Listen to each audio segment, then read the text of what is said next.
मंदिर उतना ही भव्य था जितना पिछली बार जब जोरियन यहाँ आया था। वही रक्षक देवदूत उसे घूर रहे थे, इमारत में वही सूनापन था और भारी लकड़ी के दरवाजों पर वही सृष्टि की कहानी उकेरी गई थी। हालांकि इस बार उसने दरवाजों पर की गई नक्काशी का अध्ययन पिछली बार की तुलना में अधिक रुचि के साथ किया, क्योंकि उसने अपनी पहली यात्रा के बाद जो कुछ खोजा था उसके आलोक में कुछ चित्र काफी दिलचस्प थे। विशेष रूप से नीचे की कुछ नक्काशियों में उन राक्षसों को दिखाया गया था जो वर्ल्ड ड्रैगन के उखड़ते हुए दिल से निकले थे, और ये राक्षस स्पष्ट रूप से प्राइमोर्डियल्स थे। उनमें वो पूरा असंभव टुकड़ों से बना जीव वाला रूप था जो प्राइमोर्डियल की एकमात्र पहचान करने वाली विशेषता लगती थी, और वे किताबों में पढ़े गए प्रसिद्ध प्राइमोर्डियल्स के विवरणों से मेल खाते थे। बिच्छू, ड्रैगन फ्लाई और कनखजूरे का वो अपवित्र मिश्रण स्पष्ट रूप से हिंद, लोकस्ट लॉर्ड अर्थात टिड्डियों का स्वामी था, जिसका पीतल का कवच देवीय निर्मित हथियारों के अलावा बाकी हर चीज के लिए अभेद्य था, और जिसके 4 पंजे स्टील को कागज की तरह फाड़ सकते थे। अपने शरीर के रोम छिद्रों से काटने वाले, सब कुछ खा जाने वाले कीड़ों के बादल छोड़ने की क्षमता जो मीलों तक ग्रामीण इलाके को तबाह कर देते थे, जबकि वो प्राइमोर्डियल उन्हें रोकने के लिए पर्याप्त शक्तिशाली किसी भी व्यक्ति से मुकाबला करता था, एक जीवित प्राकृतिक आपदा की छवि को पूरा करती थी। हिंद के ऊपर लटकते पंखों का झुंड शायद गैथिस था, जो कथित तौर पर रंग बिरंगे पक्षियों के पंखों और केवल पक्षियों के पंखों से बनी एक गेंद थी, और जहां भी जाती थी तूफान और बवंडर पैदा करती थी और पदार्थों को अपने गोले के केंद्र में खींच लेती थी, जहां वे बिना किसी निशान के गायब हो जाते थे। वो सुअर, मगरमच्छ और साही जैसा दिखने वाला जीव उशकेच था, जो अटूट काले कांट से बना एक जानवर था जो किसी को भी जहर दे देता था, जो इसके अनगिनत नुकीले हिस्सों से खुद को खरोच भी लेता था और उक्त हिस्सों को विरोधियों पर तीर की तरह चला सकता था। वो आंखों और मुंह से ढकी हुई स्लग जैसी इकाई। क्या मैं तुम्हारी किसी तरह मदद कर सकता हूँ, नौजवान? जोरियन ने दरवाजे के अपने सूक्ष्म निरीक्षण से खुद को छुड़ाते हुए बताक की ओर देखा। पिछली बार जब वो यहाँ आया था तो उसने कायले से बात करने के लिए कहा था, लेकिन इस बार उसके सामने वाला व्यक्ति ही पर्याप्त होगा। ये शायद बेहतर भी था, ये देखते हुए कि कायले को एक मास्टर भविष्यवक्ता माना जाता था। उसने उस व्यक्ति को एक घबराहट भरी मुस्कान दी और बोला, मैं आपसे बात करना चाहता था, अगर इसमें कोई समस्या ना हो तो। बिल्कुल, उस आदमी ने खुशी से कहा और तुरंत जोरियन को अंदर ले गया। जोरियन को पिछली बार से याद था कि मंदिर में बहुत ज्यादा आगंतुक नहीं आते थे। इस जगह के संरक्षक के रूप में सेवा करना काफी अकेला अस्तित्व होगा। कुछ ही देर में वे दोनों उस रसोई जैसे कमरे में एक छोटी मेज के सामने बैठ गए, जिसका इस्तेमाल बताक मेहमानों को स्वागत के लिए करता था, और उनके सामने चाय का एक पॉट भाप छोड़ रहा था। तो तुम मुझसे किस बारे में बात करना चाहते थे? बताक ने कुछ मामूली बातचीत के बाद अपना प्याला अपने मुंह तक उठाते हुए और एक लंबी घूंट लेते हुए कहा, मैं प्राइमोर्डियल्स के बारे में पूछना चाहता था, जोरियन ने कहा। बताक तुरंत अपनी चाय पीते हुए खांसने लगा और अगले कुछ सेकंड खांसते हुए बिताए। तुम उनके बारे में क्यों जानना चाहोगे? बताक ने हैरानी से पूछा। मैं पक्का नहीं हूँ कि मुझे आपको बताना चाहिए या नहीं, मैं कोई मुसीबत नहीं चाहता। बताक ने उसे एक जिज्ञासु शांत नजर से देखा, लेकिन जोरियन ने उसकी दिमाग में एक चिंता का स्वर महसूस किया। मुझे नहीं पता कि आपको पता है या नहीं, लेकिन एक अफवाह फैल रही है कि कुछ लोग समर फेस्टिवल को खलल डालने की कोशिश करने वाले हैं। मैंने उसके बारे में सुना है, हाँ, बताक ने आह भरी।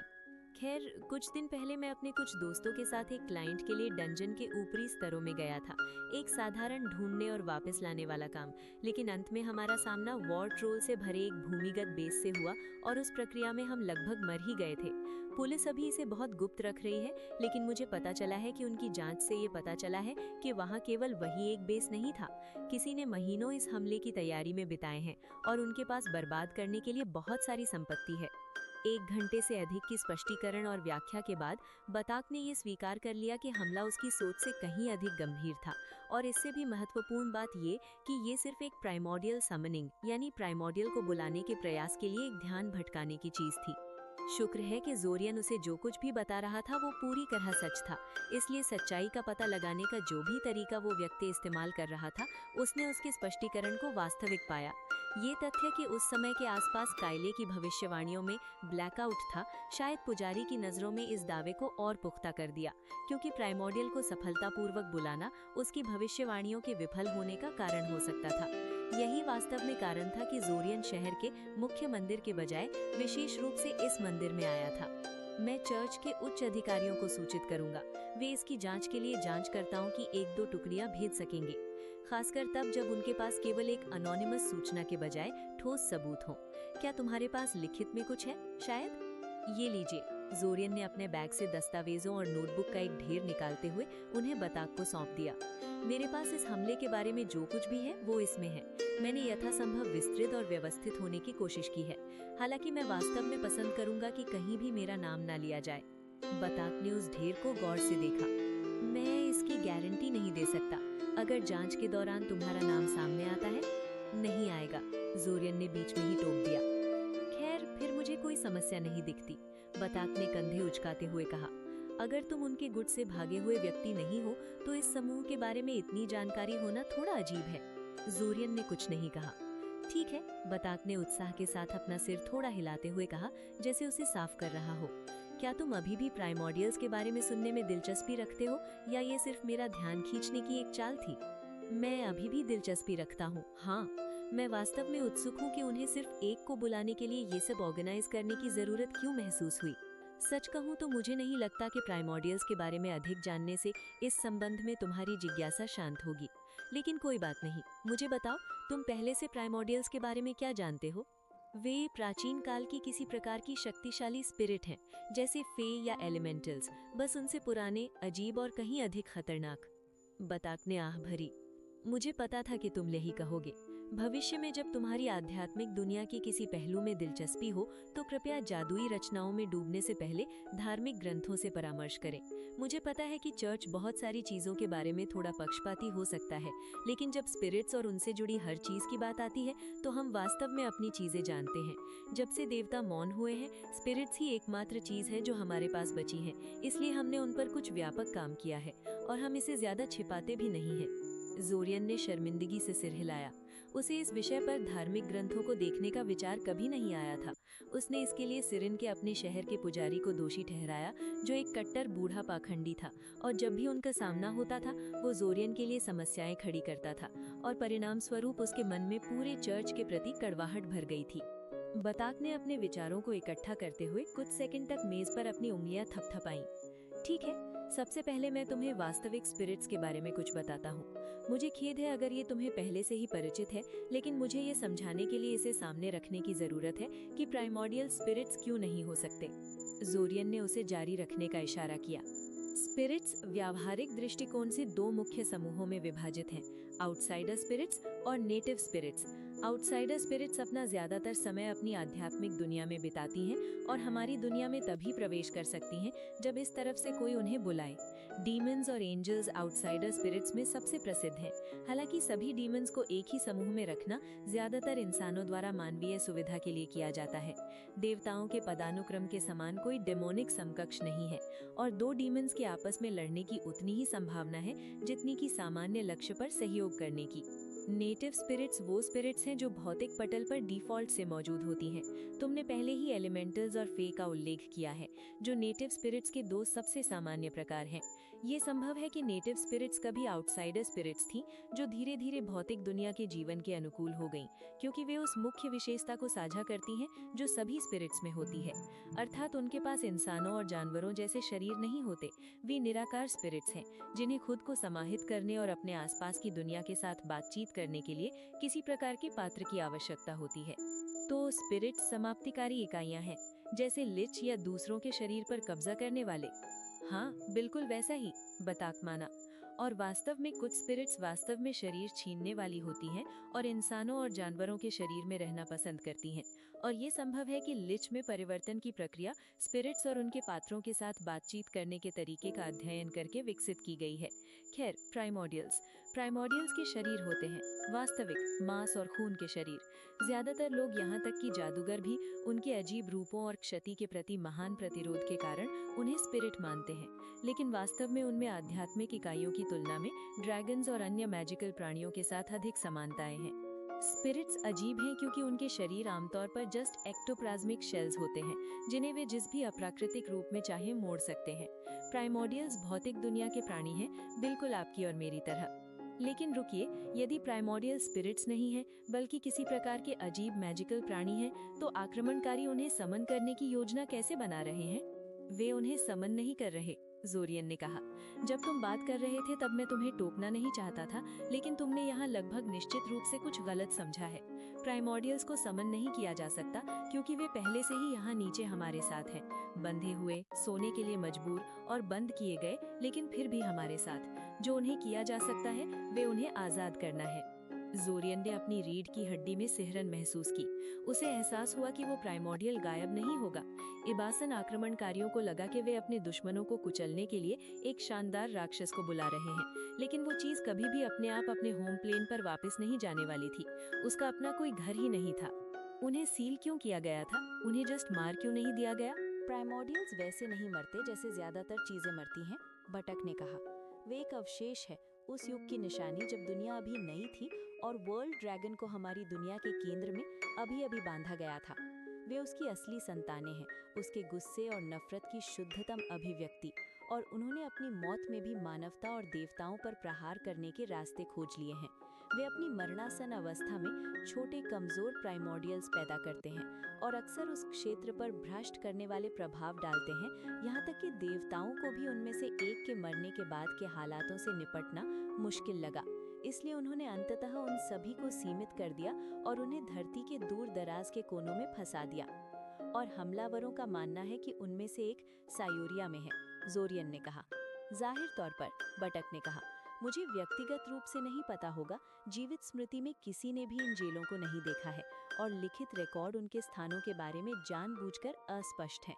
फिर भी ऐतिहासिक रूप से कहें तो सायोरिया अपेक्षाकृत हाल तक प्रभावी रूप से दुनिया का एक दूर दराज का कोना रहा था, इसलिए मुझे लगता है कि यह मुमकिन है। हालांकि ये अजीब है कि इतने समय में किसी को भी इसका कोई संकेत नहीं मिला, ये देखते हुए कि कितने जादूगर रेगुलरली होल की गहराइयों में उतरते हैं। मैं समझ गया, जोरियन ने कहा। वो कुछ ही देर बाद वहां से चला गया। दिलचस्प होने के बावजूद सच ये था कि इससे ज्यादा कुछ नहीं बदला और उसका काम पहले ही हो चुका था। जोरियन इस छोटे से आयोजन को व्यवस्थित करने के लिए खुद पर काफी गर्व महसूस कर रहा था। जहां किरियले की नॉवेल्टी के साथ मुलाकात पूरी तरह से मनोरंजन और इस उत्सुकता के लिए तय की गई थी कि किरियले नॉवेल्टी की हरकतों पर कैसी प्रतिक्रिया देगी। टिनमी को नॉवेल्टी से मिलवाना, वेल ठीक है, ये भी ज्यादातर उसकी जिज्ञासा और मनोरंजन के लिए ही किया गया था, लेकिन इसका मतलब ये नहीं था कि उसने वर्जित जादू वाली एओपे से कुछ हासिल करने के लिए इसका फायदा नहीं उठाया, जैसे कि उससे इनविजिबिलिटी स्पेल सिखाने के लिए कहना। उसे पता था, बस उसे पता था कि टिनमी को वो जादू करना सिखाया गया था, चाहे वो प्रतिबंधित जादू हो या नहीं, और वो बिल्कुल सही था।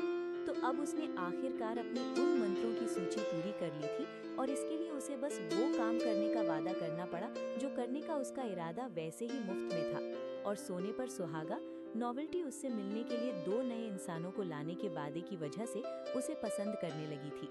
उसे किसी भी तरह से उसकी भरपाई करने की जरूरत नहीं पड़ी क्योंकि उसे लगा कि वो उस पर एहसान कर रहा है। हाँ, जोरियन खुद से बहुत खुश महसूस कर रहा था। अब उसे बस किरियले के साथ तब तक इंतजार करना था जब तक कि उसके 2 मेहमान नहीं आ जाते और फिर पीछे हटकर तमाशा देखना था।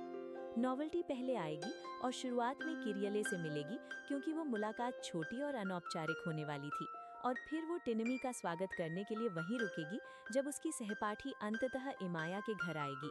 कोई समस्या नहीं होनी चाहिए, लेकिन अगर समस्याएं आती हैं और वे किसी तरह उसके संभालने की क्षमता से बाहर हो जाती हैं, तो जोरियन ने बीमा के तौर पर कुछ इंतजाम कर लिया था।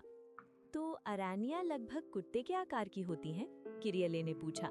एक बड़े कुत्ते के बराबर, जोरियन ने कहा, लेकिन नॉवेल्टी बिल्कुल भी डरावनी नहीं है और मुझे यकीन है कि तुम दोनों की बहुत अच्छी जमेगी। वो वास्तव में मुझे तुम्हारी याद दिलाती है। एक विशाल मकड़ी तुम्हें मेरी याद दिलाती है? किरियले ने पूछा, जो एक 9 साल की बच्ची के हिसाब से काफी डरावना लग रहा था। तुम्हें जल्द ही पता चल जाएगा कि क्यों, जोरियन ने कहा, जो किसी और चीज से ज्यादा मजे में था। वो अभी हमारे पास आ रही है। वो किरियले के साथ अपनी बातचीत पर केवल आधा ध्यान दे रहा था, खुद को अपने माइंड सेंस पर ध्यान देने और एक ही समय में बात करने के लिए प्रशिक्षित करने की कोशिश कर रहा था। और इस तरह उसने तुरंत नॉवेल्टी पर गौर किया जब उसकी रेंज में आई, इस तथ्य के बावजूद कि उसने उसे चौंकाने के लिए अपनी मानसिक उपस्थिति को कम करने की कोशिश की थी।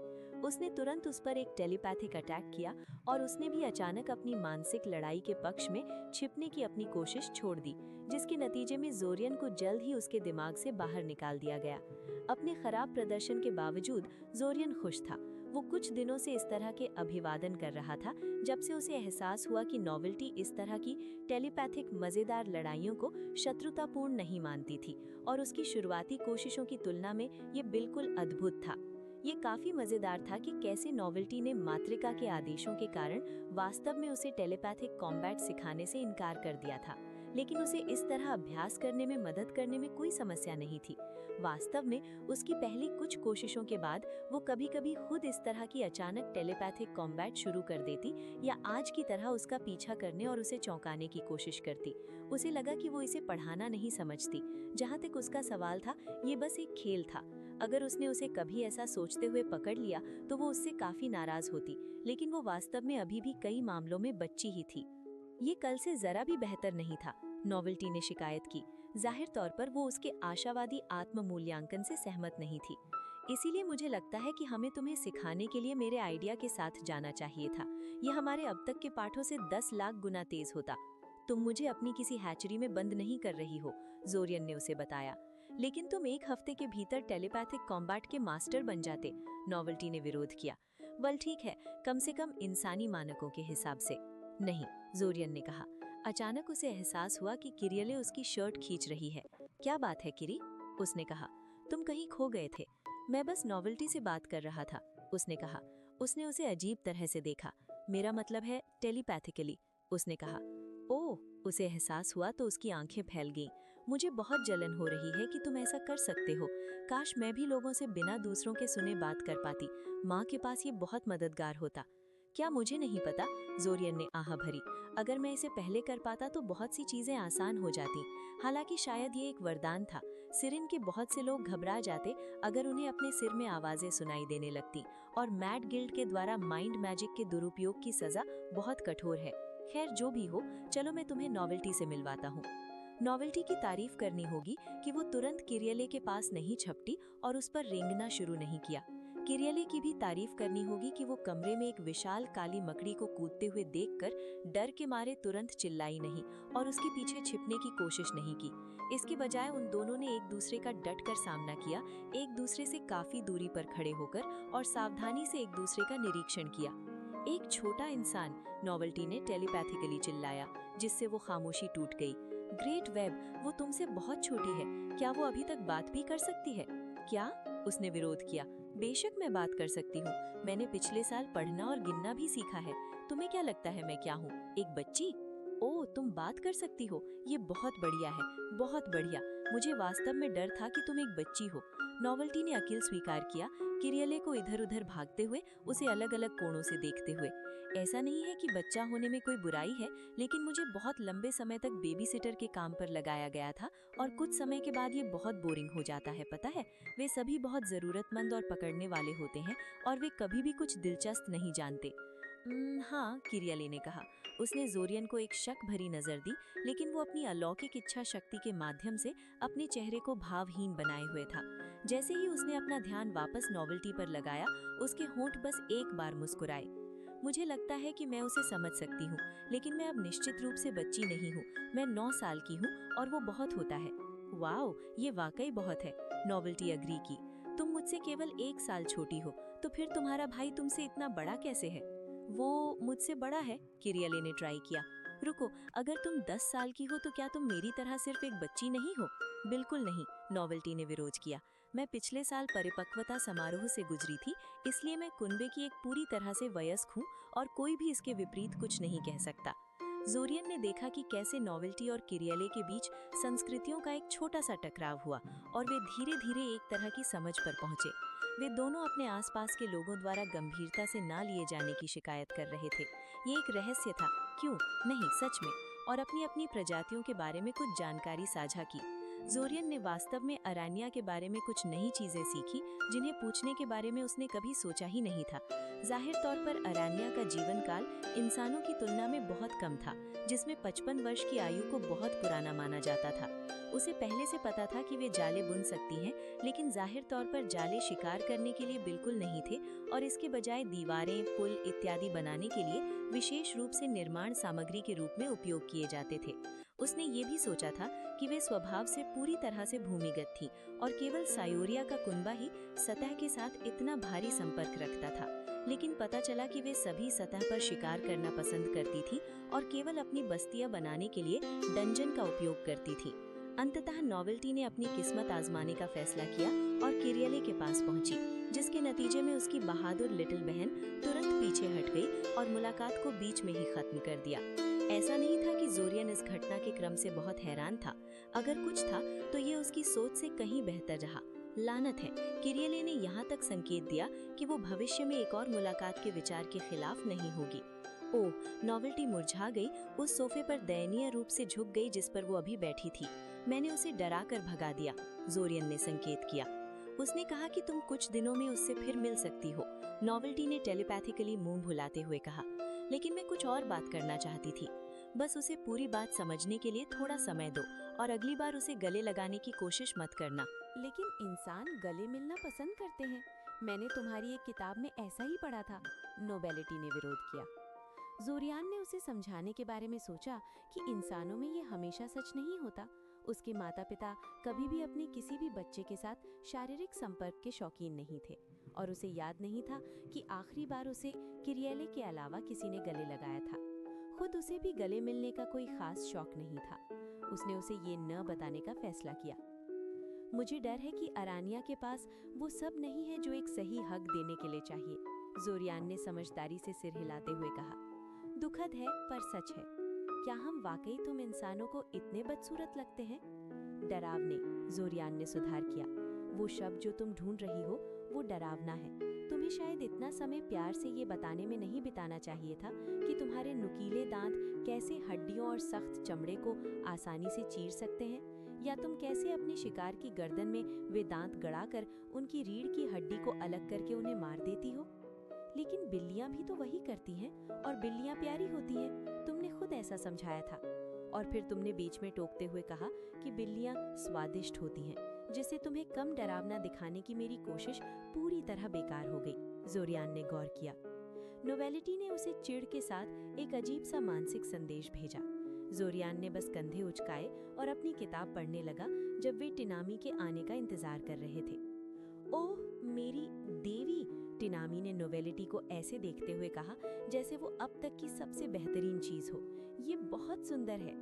खैर हाँ, मैं घमंडी नहीं दिखना चाहती, लेकिन मुझे बताया गया है कि मैं काफी सुंदर हूँ, नोवेलिटी खुद को संवारते हुए और थोड़ा और गरिमापूर्ण दिखने की कोशिश करते हुए बोली। और वो वाकई टेलीपैथिकली बात करती है, जैसा कहानियों में कहा जाता है, टिनामी खुशी से चिल्लाई। वो जोरियान की ओर मुड़ी और तुम आखिर इनमें से एक से कहाँ मिले? तुमने उससे दोस्ती कैसे की? क्या मैं उसे छू सकती हूँ? क्या तुम्हें लगता है कि अगर मैं उससे पूछूं तो वो मुझे अपने तरीके सिखाएगी? क्या तुम मुझे नहीं लगता कि मैं एक साथ इतने सारे हाँ हाँ नहीं हाँ जैसे जवाब देने के काबिल हूँ, इसलिए कृपया एक बार में एक ही सवाल करो। ओह मुझे माफ करना, मेरा इरादा बदतमीजी करने और तुम्हें अनदेखा करने का नहीं था, टिनामी ने फिर से नोवेलिटी की ओर मुड़ते हुए कहा। मैं बस उत्साहित थी और मुझे यहाँ लाने वाले लड़के से बात करना स्वाभाविक लगा। सच कहूँ तो मुझे आधा यकीन था कि ये उसका कोई मजाक है और मैंने पहले से ही एक छोटा सा श्राप तैयार कर रखा था। हे, जोरियान ने विरोध किया, ये तो पूरी तरह गैर कानूनी है। पर मुझे लगता है कि अब इसकी जरूरत नहीं होगी और शायद ये सबसे अच्छा है, टिनामी ने ऐसे अपनी बात जारी रखी जैसे उसे टोका ही न गया हो। उसने एक गहरी सांस ली। वैसे मैं टिनामी ओपे हूँ। 30 मिनट बाद जोरियान को बिना किसी लिहाज के कमरे से बाहर निकाल दिया गया ताकि वे दोनों अपनी निजी बातचीत कर सकें। दोनों ही एहसान फरामोश निकले। उसने एक स्क्राइंग स्पेल के साथ उनकी जासूसी करने के बारे में सोचा, लेकिन ये देखते हुए कि उनकी बातचीत में ज्यादातर टिनामी नोवेलिटी की तारीफ कर रही थी और वो नन्ही अरानिया इस अटेंशन से बहुत गर्व महसूस कर रही थी, वो वास्तव में कुछ खास नहीं खो रहा था। वो अगले आधे घंटे तक पास में ही रहा अगर कोई समस्या खड़ी होती तो। लेकिन कुछ समय बाद ये साफ हो गया कि उसकी वहाँ ज़रूरत नहीं थी और न ही उसे वहाँ कोई चाहता था, और वो उन्हें ये बताने के लिए कमरे में गया कि वो टहलने जा रहा है। जैसे ही वो टिनामी से इतना दूर पहुंचा कि वो अब उसे अपने माइंड सेंस के किनारे पर महसूस नहीं कर सकता था, उसने एक शांत कोना मिला और उसे कुछ बुनियादी एंटी डिवीजन वर्ड्स से ढक दिया। तुम अब बाहर आ सकती हो, उसने हवा में कहा। मैट्रियार्क तुरंत पास के एक अंधेरे कोने से बाहर आ गई और अदृश्य से दिखने लगी। ये ट्रिक अब कम प्रभावशाली लग रही थी क्योंकि अब वो खुद भी ऐसा कर सकता था और अदृश्य हो सकता था। तो तुम? वह ना तो कोई टाइम ट्रैवलर है और न ही किसी तरह से हमले से जुड़ी है, मैट्रियार्क ने कहा, और जहाँ तक उसे पता है उसका परिवार भी नहीं है। जोरियान ने सिर फैलाया। उसे यही उम्मीद थी कि ओपे परिवार एल्डेमर के शासक अभिजात वर्ग का हिस्सा थे और इस हमले जैसे किसी पागलपन वाले काम में शामिल होने के लिए वे सत्ता के ढांचे से बहुत मजबूती से जुड़े हुए थे, और नोवेलिटी उसकी इंद्रियों के लिए इतनी वास्तविक थी कि वो लगातार दिखावा नहीं कर सकती थी। लेकिन इसकी पुष्टि होना अच्छा था। तुम्हें उसके दिमागी बचाव के साथ कोई समस्या तो नहीं हुई? वे उसके पास थे, लेकिन वे गलत प्रकार के थे, काफी हद तक वैसे ही जैसे उन्नत बचाव तुमने नोवेलिटी को दिखाए थे। मुझे पूरा यकीन है कि उसने मेरी घुसपैठ पर गौर नहीं किया और मैंने देखने के अलावा कुछ नहीं किया है, इसलिए किसी को ढूंढने के लिए कोई निशान नहीं बचे होने चाहिए। ऐसा कोई तरीका नहीं है कि उसने तुम्हें बेवकूफ बनाया हो? जोरियान ने पूछा। मैंने ऐसी बहुत सी कहानियां पढ़ी हैं जहां लोग विलेन द्वारा डाले गए किसी जादू के वश में होने का दिखावा करते हैं और फिर जैसे ही वो अपना बचाव ढीला करता है वे पीठ में छुरा घोंपकर उसे चौंका देते हैं। ये पक्का इंसानों के दिमागी जादू की कोई चीज होगी। मैं किसी साइकिक के साथ ऐसा होता नहीं देख सकती।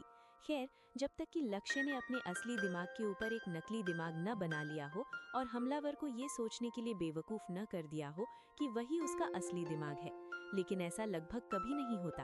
एक ऐसा नकली दिमाग बनाना जो वाकई भरोसेमंद लगे बहुत ही मुश्किल काम है।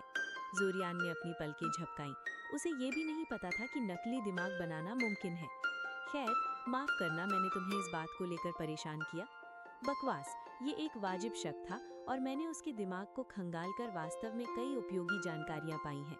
न केवल उसका परिवार हमलावरों के प्रति बिल्कुल भी अनुकूल नहीं है, बल्कि उनके इरादों से उन्हें काफी चिढ़ होने वाली है। सियोरिया उनकी ताकत का केंद्र है और वे इसे बर्बाद नहीं होने देना चाहते। और चूंकि नोवेलिटी वहां वापस आ गई है और युवा ओपे उत्तराधिकारी को अपनी बातों से लुभा रही है, हमारे पास हाउस के हेड से संपर्क करने का एक आसान तरीका होगा। इतने प्रमुख कुलीन घराने को अपनी तरफ ले जाने से ये पक्का हो जाएगा कि हमले की साजिश के सबूतों को गंभीरता से लिया जाए। क्या तुमने पुजारी से बात की? हाँ, जोरियान ने पुष्टि की। उसने कहा कि चर्च इसकी जांच के लिए किसी को भेजेगा। हमारी वैधता का एक और सबूत, मैट्रियार्क ने संतोष से कहा। उम्मीद है कि मुझे पूछताछ के लिए नहीं बुलाया जाएगा।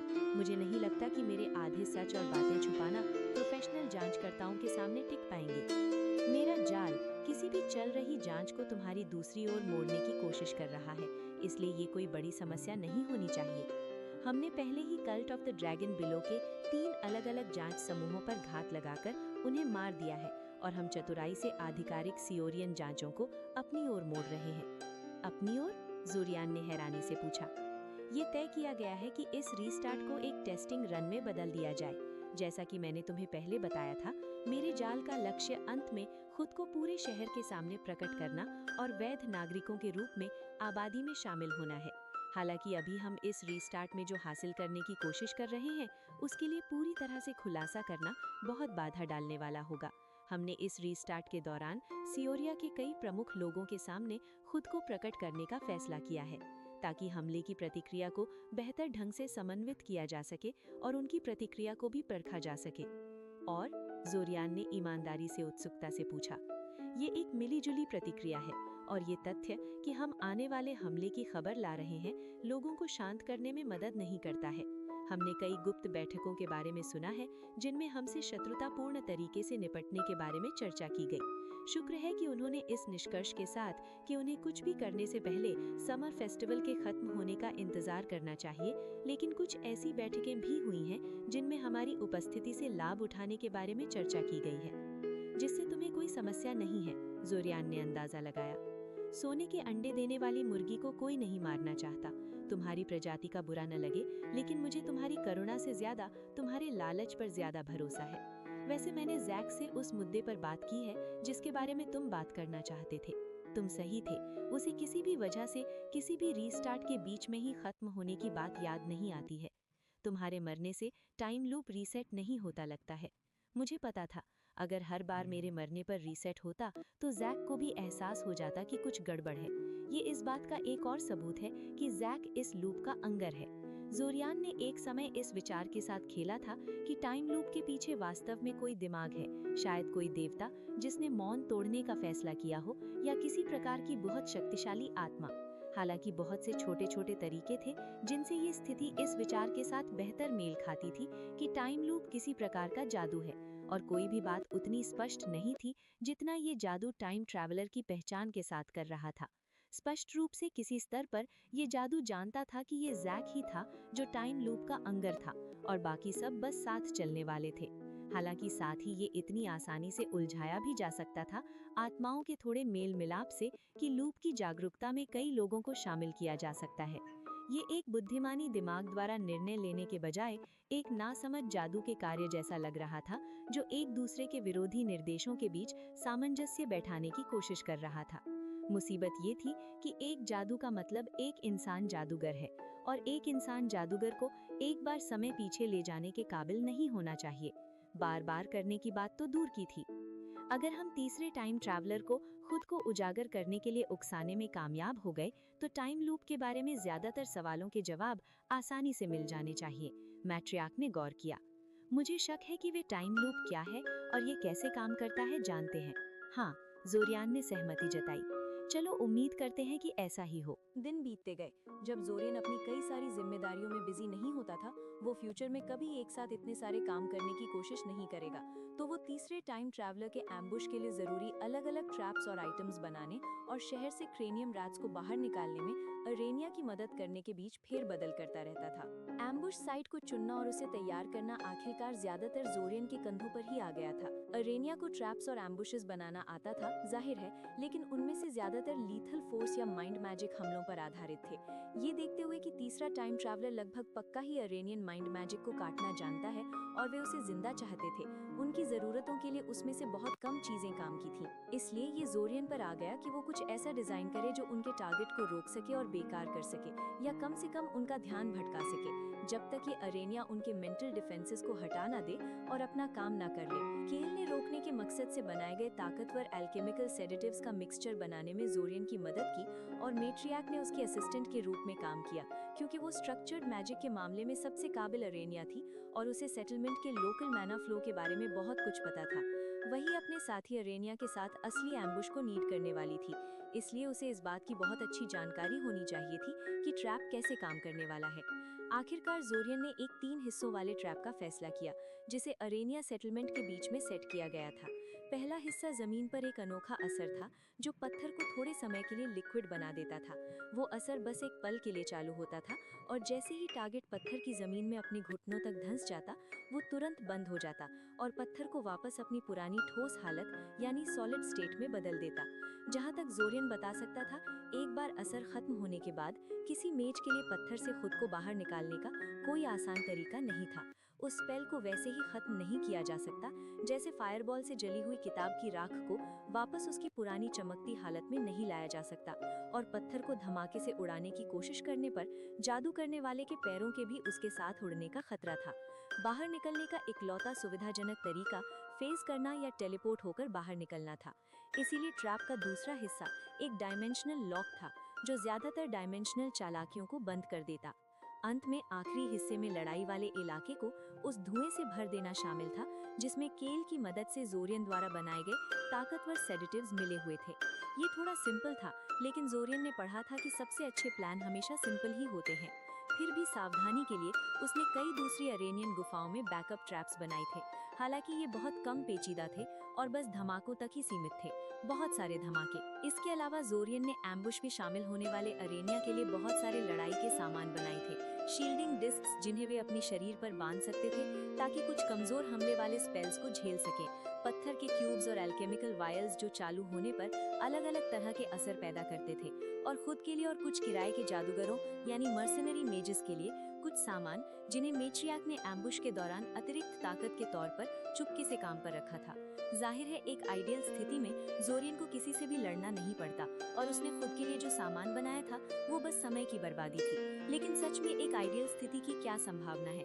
चीजें उसके लिए पहले से ही ज्यादा अच्छी चल रही थी। जहाँ तक क्रेनियम रैट्स के शिकार की बात है, वो असल में उसका अपना आइडिया था और वो इस बात से खुश था कि उसने कुछ ऐसा सोचा जो अरेनिया अपने तमाम संपर्कों और साइकिक ताकत के बावजूद नहीं सोच पाई थी। बेसिक आइडिया ये था कि एक चूहे को पकड़ा जाए और फिर उस नमूने का इस्तेमाल बाकी चूहों के लोकेशन खोजने यानी डिवाइनिंग के लिए एक कनेक्शन के रूप में किया जाए।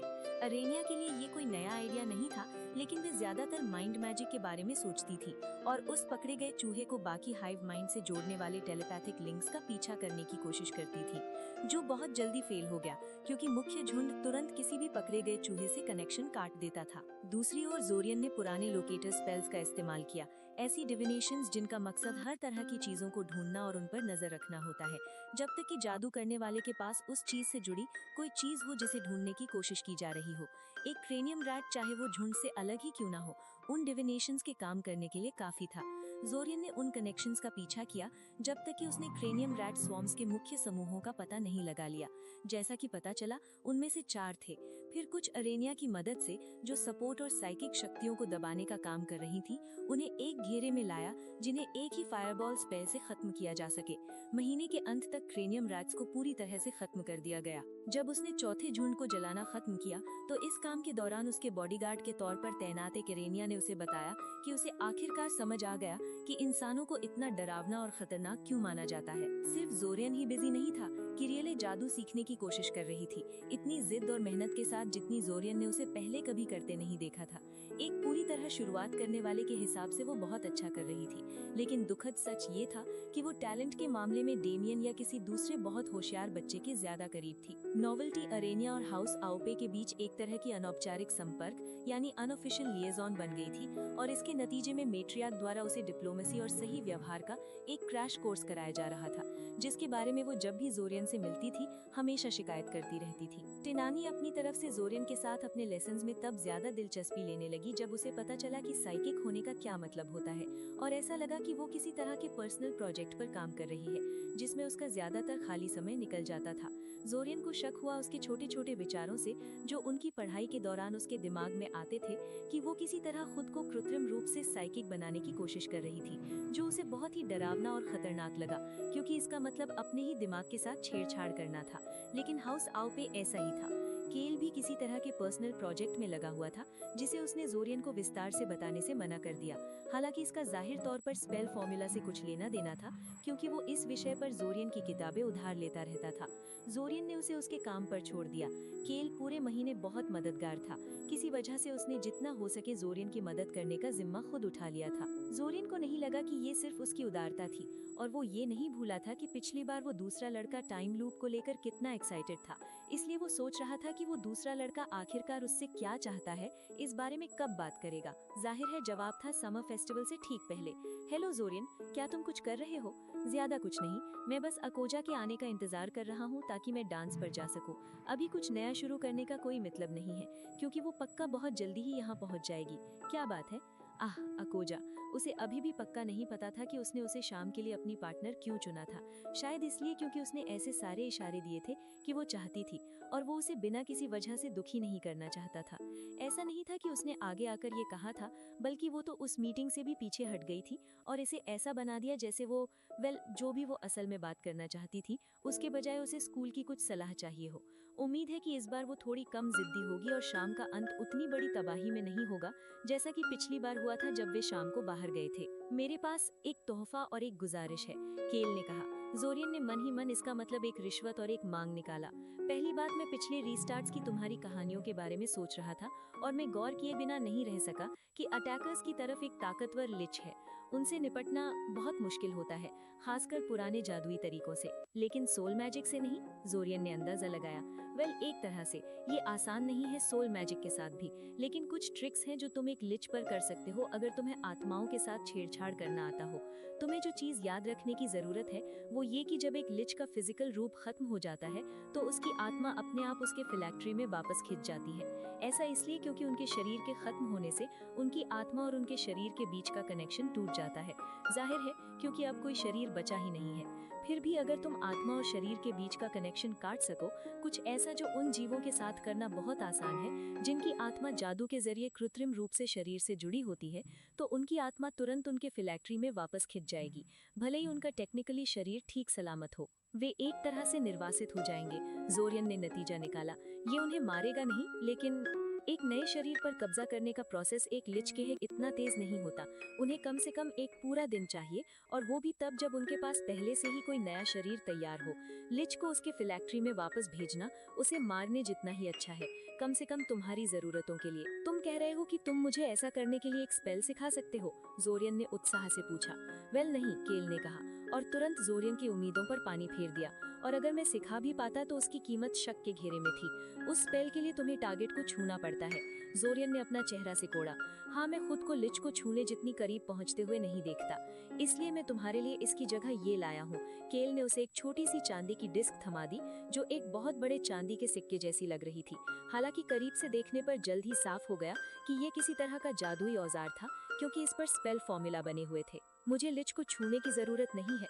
उस सिक्के के बारे में कुछ पल सोचने के बाद जोरियन को समझ आया, मुझे बस ये पक्का करना है कि सिक्का उसे छू जाए।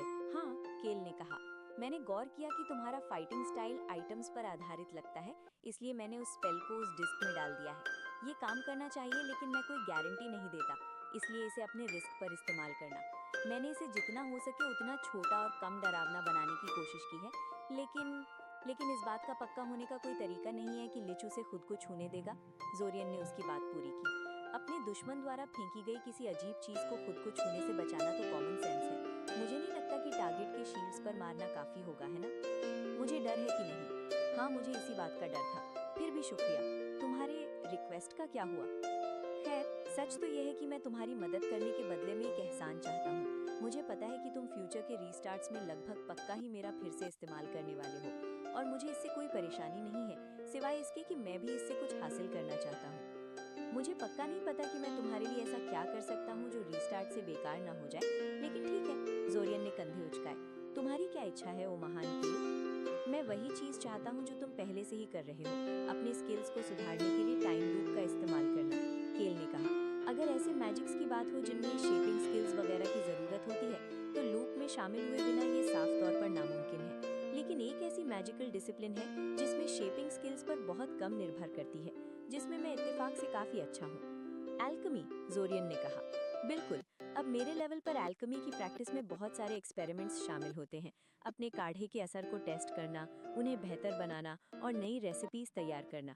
इन चीज़ों में बहुत सारा पैसा और बहुत सारा समय लगता है, लेकिन एक बार जब तुम्हारे पास किसी पोशन की रेसिपी आ जाए, तुम चाहते हो कि मैं तुम्हें तैयार पोशन रेसिपीज डिजाइन करने में मदद करूं और फिर अगले रीस्टार्ट्स में तुम्हें उनके नतीजे दूं, जिससे तुम अपनी रेसिपीज को और बेहतर बना सको और फिर उन नतीजों को लेकर और बिल्कुल, केल ने कहा।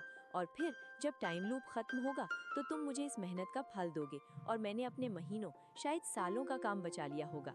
इसके लिए तुम्हें एल्केमी की बारीकियों में अभी के मुकाबले कहीं ज्यादा गहराई में उतरना पड़ेगा, लेकिन मुझे नहीं लगता कि ये तुम्हारे लिए कोई बड़ी समस्या होगी। तुम्हें साफ तौर पर इसकी जरूरत पड़ने वाली है अगर तुम आइटम्स पर इतना ज्यादा निर्भर रहने वाले हो। जैसा कि पता चला, केल ने महीने का ज्यादातर समय अलग अलग एक्सपेरिमेंट्स करने में बिताया था और तुरंत उसे नतीजों वाली एक नोटबुक लाकर दी। वहाँ बहुत सारा टेक्स्ट था, लेकिन केल ने समझाया कि उसे वास्तव में सिर्फ आखिरी 2 पेजों को याद करने की जरूरत है, जिनमें बताया गया था कि रिसर्च के कौन से रास्ते बंद गलियां थीं और किसी तरह के एंटी फीवर पोशन के लिए एक अधूरी रेसिपी दी गई थी।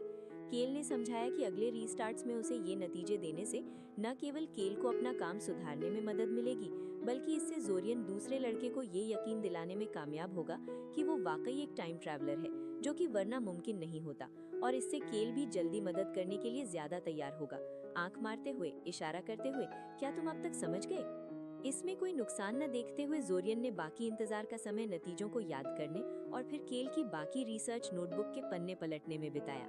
आखिरकार रोज रोज किसी मेज को दूसरे मेज की रिसर्च के तरीके को इतने करीब से देखने का मौका नहीं मिलता और जोरियन को फ्यूचर के लिए कुछ इशारे इस्तेमाल कर सकता था। जोरियन, तुम्हारी गर्लफ्रेंड यहाँ है, किरियले ने आवाज लगाई, चिढ़ाने की कोशिश करते हुए, लेकिन अंत में वो सिर्फ मजाक उड़ाने वाली और परेशान करने वाली ही लग रही थी। आ रहा हूँ, जोरियन ने नोटबुक बंद करते हुए कहा और अकोजा का स्वागत करने के लिए बाहर चला आया, जो इमाया और किरियले के सामने बहुत ज्यादा अजीब न दिखने की कोशिश कर रही थी और वो बुरी तरह फेल हो रही थी क्योंकि उसे समझ नहीं आ रहा था कि उसकी बहन की हल्की फुल्की छेड़खानी और इमाया की उस सलाह से कैसे निपटना है कि अगर जोरियन शाम के दौरान बहुत ज्यादा छूने की कोशिश करे तो क्या करना चाहिए। उसे लात मार देना इसका निचोड़ लग रहा था। कुछ मिनटों के बाद उसने उस पर रहम खाने का फैसला किया और उसे उन दोनों से दूर खींच ले गया ताकि वो अपने रास्ते पर जा सके। अब इस काम को शुरू करने का समय आ गया था। शाम बहुत शानदार बीत रही थी। अकोजा अभी भी काफी चिढ़ाने वाली थी, लेकिन इस बार ये डेट इल्सा की तरफ से कोई मिशन नहीं थी, इसलिए वो फालतू के परिचय वगैरह में खींचे ले जाने के लिए इतनी ज्यादा जिद्दी नहीं थी और इसके बजाय वो हर 5 मिनट में उसकी आलोचना करने और आमतौर पर एक मामूली डांस के लिए बहुत ज्यादा खुद को लेकर सचेत और तनाव में रहने से ही संतुष्ट कर रही थी। जहाँ तक हमलावरों की बात है, वो बहुत ही बुरा प्रदर्शन कर रही थी। जोरियन ऑन टेलीपैथिक रिलेज के जरिए स्थिति पर नजर रख रहा था और ये साफ था कि पूरा हमला बिखर गया था। हालांकि शहर को इस बात पर यकीन नहीं था कि हमला उतने बड़े लेवल का था जैसा कि अरानिया ने बताया था और उन्होंने अपनी रिस्पांस फोर्स को बहुत कम रखा था। हालांकि जहां तक जोरियन समझ पाया था, शहर की इस प्रतिक्रिया को भी लीडरशिप के एक बड़े हिस्से द्वारा बहुत ज्यादा ओवर रिएक्शन माना जा रहा था, लेकिन वो किसी भी तरह के हमले का जवाब देने के लिए तैयार थे और हमलावर अपनी सामान्य ताकत के मुकाबले सिर्फ एक परछाई ले गए थे क्योंकि उनके पास आगे के बेस नहीं थे और बहुत सारे लीडर्स की हत्या कर दी गई थी। शुरुआत में कोई बमबारी नहीं हुई क्योंकि आर्टिलरी मेजेस पर घात लगाकर हमला कर दिया गया था। इससे पहले कि वो अपना काम कर सके, अकेडमी ने अपनी वार्डिंग स्कीम बदलने का फैसला किया था कि हमलावर जहां चाहे वहां टेलीपोर्ट न कर सकें और उनके हमले के रास्तों पर डिफेंडिंग फोर्सेस द्वारा सक्रिय रूप से मुकाबला किया जा रहा था, जो लगातार बढ़ती जा रही थी जैसे जैसे शहर को हमले के दायरे का अंदाजा हो गया था और उसने अपने पास मौजूद सभी लड़ाकू संपत्तियों का इस्तेमाल करना शुरू कर दिया था। इसलिए ये कहना कि जोरियन तब हैरान रह गया जब डांस हॉल का दरवाजा अचानक और जोरदार धमाके के साथ टुकड़ों टुकड़ों में उड़ गया, ये एक बहुत बड़ी कमबयानी थी। दरवाजे के पास खड़े बदकिस्मत मेहमानों पर लकड़ियों के टुकड़ों और धमाके की ताकत की बारिश हो गई। कुछ पलों बाद इससे पहले कि धूल को जमने का मौका मिलता और चीखें शांत हुई, 3 लोग हॉल में दाखिल हुए। 3 लोगों के उस गुट के बीच में लिच था। ये बिल्कुल वैसा ही था जैसा जोरियन को याद था, एक प्रभावशाली कंकाल जैसी आकृति जिसकी हड्डियां काली और देखने में कुछ कुछ मेटालिक लगती थी, जिसने एक ताज और धातु का कवच पहना था। अपने कंकाल जैसे हाथों में उसने एक राजदंड पकड़ा था जिससे उसका शाही रूप पूरा हो रहा था। लिच के बाईं ओर एक महिला आगे बढ़ी जिसने सैन्य वर्दी की याद दिलाने वाले काले कपड़े पहने थे। साधारण पैंट, एक सादी जैकेट जिस पर किसी तरह का निशान सिला हुआ था। जोरियन के लिए इसे साफ तौर पर देखने के लिए बहुत दूर था, लेकिन ऐसा लग रहा था कि इसमें एक खोपड़ी मुख्य डिजाइन के रूप में थी। भला कौन अपनी क्रेस्ट पर खोपड़ी लगाता है? सब कुछ बहुत साधारण और उपयोगी था, हालांकि काले रंग की वजह से थोड़ा डरावना लग रहा था। वो मजबूती से आगे बढ़ी। उसने अपनी बेल्ट से बंधी एक तलवार को पकड़ा हुआ था। उसकी चेहरे के हाव भाव पत्थर जैसे सख्त थे और जोरियन इस बात को गौर किए बिना नहीं रह सका कि उसकी पीली त्वचा और कोयले जैसे काले बालों ने उसे कुछ हद तक वैम्पायर जैसा बना दिया था। वो वैम्पायर थी ना? हे भगवान, हर बार जब उसे लगता था कि ये बासिन फौज इससे ज्यादा डरावनी नहीं दिख सकती, वो अपने पिटारे से कुछ ऐसा निकाल लाते थे जो उसे दिखाता था कि वो बिल्कुल दिख सकते हैं। उस 3 लोगों की तिकड़ी का आखिरी हिस्सा खून जैसे लाल चोगे में एक इंसान था। उसका चेहरा अंधेरे के एक टुकड़े के पीछे गायब था जिसने चोगे के हर खुले हिस्से को भर दिया था, जिससे पहनने वाले के नैन नक्श छिप गए थे। लिच और वैम्पायर लड़की के उलट, जिन्होंने प्रभावशाली और गरिमामय दिखने की पूरी कोशिश की थी, रेड रोब काफी सावधानी से चल रहा था और उस हैरान भीड़ को दिलचस्पी से देख रहा था। उसका ढका हुआ सिर किसी चीज की तलाश में बाएं और दाएं घूम रहा था, या किसी इंसान की। जैसा कि पता चला, जिस पल उसकी नजरें जैक पर जमी, वो तुरंत रुक गया और बोला, वही। रेड रोब ने एक जादुई तरीके से बदली हुई और गूंजती हुई आवाज में कहा, अपनी स्टाफ से जैक की ओर इशारा करते हुए। जैसा कि इस बयान को और पुष्ट करने के लिए टूटे हुए दरवाजे से युद्ध करने वाले वॉर ट्रोल्स और भूरे चोगे वाले मेजर्स अचानक डांस हॉल में उमड़ पड़े और हर कोई अपनी हैरानी से बाहर निकला और उसे एहसास हुआ कि उन पर हमला हुआ है। पूरी तरह अफरा तफरी मच गई। जोरियन और अरानिया मेट्रियाक ने जो प्लान बनाया था उसमें ये माना गया था कि तीसरा टाइम ट्रैवलर जैक पर हमला करेगा, उसे हराएगा और फिर उसके दिमाग से अरानिया के बारे में जानकारी निकाल लेगा। जोरियन को बहुत से स्टेप्स को लेकर यकीन नहीं था, लेकिन एक बड़ा विचार ये था कि जैक तीसरे टाइम ट्रैवलर से इतनी आसानी से हार सकता है। अपनी सभी कमियों के बावजूद वो दूसरा टाइम ट्रैवलर एक काबिल लड़ाकू लगता था। जोरियन को ये समझने में देर नहीं हुई कि रेड रोब ही तीसरा टाइम ट्रैवलर था और जिस तरह से वो जैक को हराना चाहता था वो तुरंत साफ हो गया कि अकेले ना आकर जैक को अकेले लिच से निपटने में ही समस्या दिख रही थी और रेड रोब और वैम्पायर लड़की के उस मरे हुए मेज से जुड़ जाने के बाद नतीजे पर कोई शक नहीं रह गया था। माना कि जैक मेजेस से भरे कमरे में था जो उन तीनों हमलावरों के खिलाफ लड़ रहे थे, लेकिन वो जो दूसरी फौजें अपने साथ लाए थे उन्होंने उनका ध्यान भटकाने का काम किया और उनमें से ज्यादातर को उलझा दिया। कायरन ने मदद करने की कोशिश की और कुछ और लोगों ने भी, लेकिन वो बस अपने विरोधियों के लेवल के नहीं थे, लेकिन उन्होंने कोशिश जरूर की।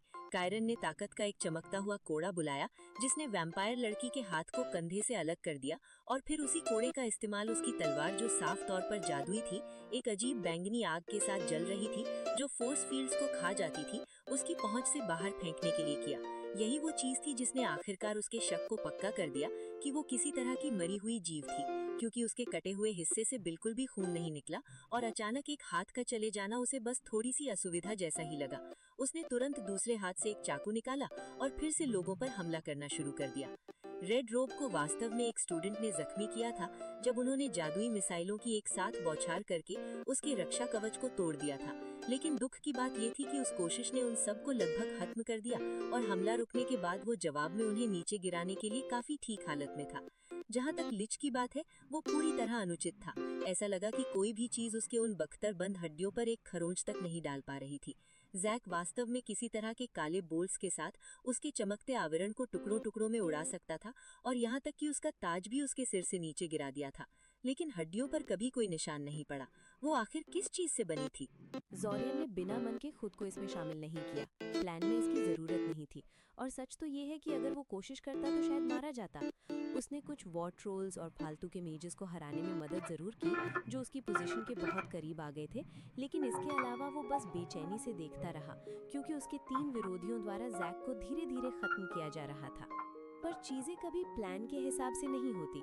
आखिरकार कायरन उस एक हाथ वाली वैम्पायर गर्ल के लिच के साथ उसकी लड़ाई में बीच में आने से परेशान हो गया और उसे उड़ा दिया। वो अकोजा के पास जाकर गिरी। वो हमले की शुरुआत में ही अकोजा से अलग हो गया था और उसने उसके पीछे न जाने का फैसला किया था क्योंकि वो साफ तौर पर बहुत डरी हुई थी और चाहती थी कि वो किसी भी खतरे से दूर रहे, जबकि वो खुद लोगों के मरते समय पूरी तरह से किनारे पर बैठने का इरादा नहीं रखता था। अब हालांकि वैम्पायर गर्ल ने अचानक अपनी पुरानी लड़ाई में वापस जाने के बजाय अकोजा के पीछे जाने का फैसला किया। क्यों? जोरियन को भला क्या पता, शायद वो उसे बंधक बनाना चाहती थी। किसी भी मामले में जोरियन ने तुरंत उसे रोकने के लिए उसके पैरों के नीचे एक कम धमाके वाला एक्सप्लोजिव क्यूब फेंका और फिर अपनी ज्यादातर मैना को एक इंसिनरेशन बीम में झोंक दिया जिसका निशाना सीधा उसकी छाती पर था। बीम स्पेल जोरियन के लिए लड़ाई वाले जादू का कोई आइडियल रूप नहीं थे। वे बहुत ज्यादा नुकसान पहुंचाते थे, लेकिन उनमें बहुत ज्यादा मैना खर्च होती थी और अगर आप बीम को लगातार टारगेट पर न रख सके तो इसकी ज्यादातर ताकत आसपास की चीजों पर बर्बाद करना आसान था। और घबराए हुए आम नागरिकों से भरे इस कमरे में आसपास का अक्सर मतलब मासूम लोग होता था। हालांकि जोरियन जानता था कि उसे वैम्पायर गर्ल को जल्दी मारना होगा क्योंकि वो बहुत तेज थी और उसकी तलवारें आसानी से फोर्स फील्ड्स को काट सकती थी, जिसका मतलब था कि जैसे ही वो उसके करीब आती उसका गला कट जाता। इसलिए उसे अपनी लिस्ट का सबसे ज्यादा नुकसान पहुंचाने वाला स्पेल इस्तेमाल करना पड़ा। शुक्र है वो धमाके से इतनी चकरा गई थी कि जोरियन को बीम को टारगेट पर रखने में कोई दिक्कत नहीं हुई और वो जैक और कायरन के खिलाफ उसकी लड़ाई देखकर जानता था कि वो आग के प्रति कमजोर थी। उसने पूरे 5 सेकंड तक उस पर बीम टिकाई रखी, जिससे वो बुरी तरह जली हुई हड्डियों के ढांचे और राख के ढेर में बदल गई। अकोजा सदमे में लग रही थी, एक पागल मरे हुए जीव की अपनी ओर अचानक हुई लपक और उसे खत्म करने के इस क्रूर तरीके दोनों को लेकर उसके आसपास के दूसरे छात्र उसे डर और हैरानी के मिले जुले भाव से देख रहे थे और रेड रोब ने बिना कोई प्रतिक्रिया दिए जैक के खिलाफ अपनी लड़ाई जारी रखी। लेकिन लिच, धत तेरी, लिच उसे घूर रहा था। दरअसल लिच ने वैम्पायर गर्ल की सुलगती हुई लाश पर एक नजर डाली और फिर अपनी खाली आंखों के गड्ढों को जोरियन की ओर टिका दिया। उसकी नजर ऐसी लग रही थी जैसे वो उसके आर पार देख रही हो। कायरॉन ने ध्यान भटकाने के उस पल का इस्तेमाल उन चमकती कोड़े जैसी चीजों में से एक और चलाने के लिए किया जिसने वैम्पायर गर्ल के हाथ को कागज की तरह काट दिया था। लेकिन हटने के बजाय लिच ने बस अपने एक कंकाल जैसे हाथ से हवा में ही उस कोड़े को लपक लिया और उसकी उंगलियों की हड्डियां उस कटने वाली रोशनी के धागे पर बिना किसी बुरे असर के बंद हो गईं, जैसा कि जोरियन देख सकता था, और उसे खींच लिया। कायरॉन ने अगले ही पल कोड़े को खत्म कर दिया, लेकिन इतना भी नहीं कि वो अपना संतुलन बनाए रख सके। लिच ने तुरंत टेढ़ी मेढ़ी रोशनी वाली एक गुस्से भरी लाल बीम छोड़ी और कायरॉन और जैक के बीच एक रेखा खींच दी। वे दोनों खून की बौछार के साथ नीचे गिर पड़े। ध्यान से, रेड रोप चिल्लाया, वो उसे मार सकता था। मैंने तुम्हें बताया था कि मुझे वो जिंदा चाहिए। मैं इससे थक रहा हूँ, लिच ने जवाब दिया। वो तुम्हारे काम के लिए काफी जिंदा है और इस तरह वो कम हाथ पैर मारेगा। और तुम्हें अपने बात करने का तरीका संभालना चाहिए। छोटे बच्चे, तुम यहाँ इंचार्ज नहीं हो और मैं जब चाहूँ बिना किसी की परवाह किए तुम्हें मार सकता हूँ। तुम्हारी जानकारी का इतना हिस्सा गलत साबित हुआ है कि तुम्हारी कीमत पर सवाल उठाए जा रहे हैं। मैंने तुम्हें बताया था, हमारी जानकारी लीक हो रही है, इसलिए मुझे जैक सही सलामत चाहिए। तुम्हें जानकारी निकालने के लिए उसे सही सलामत रखने की जरूरत नहीं है। अपना काम करो और जल्दी करो। शहर से यहाँ के लिए मदद पहले से ही रास्ते में है।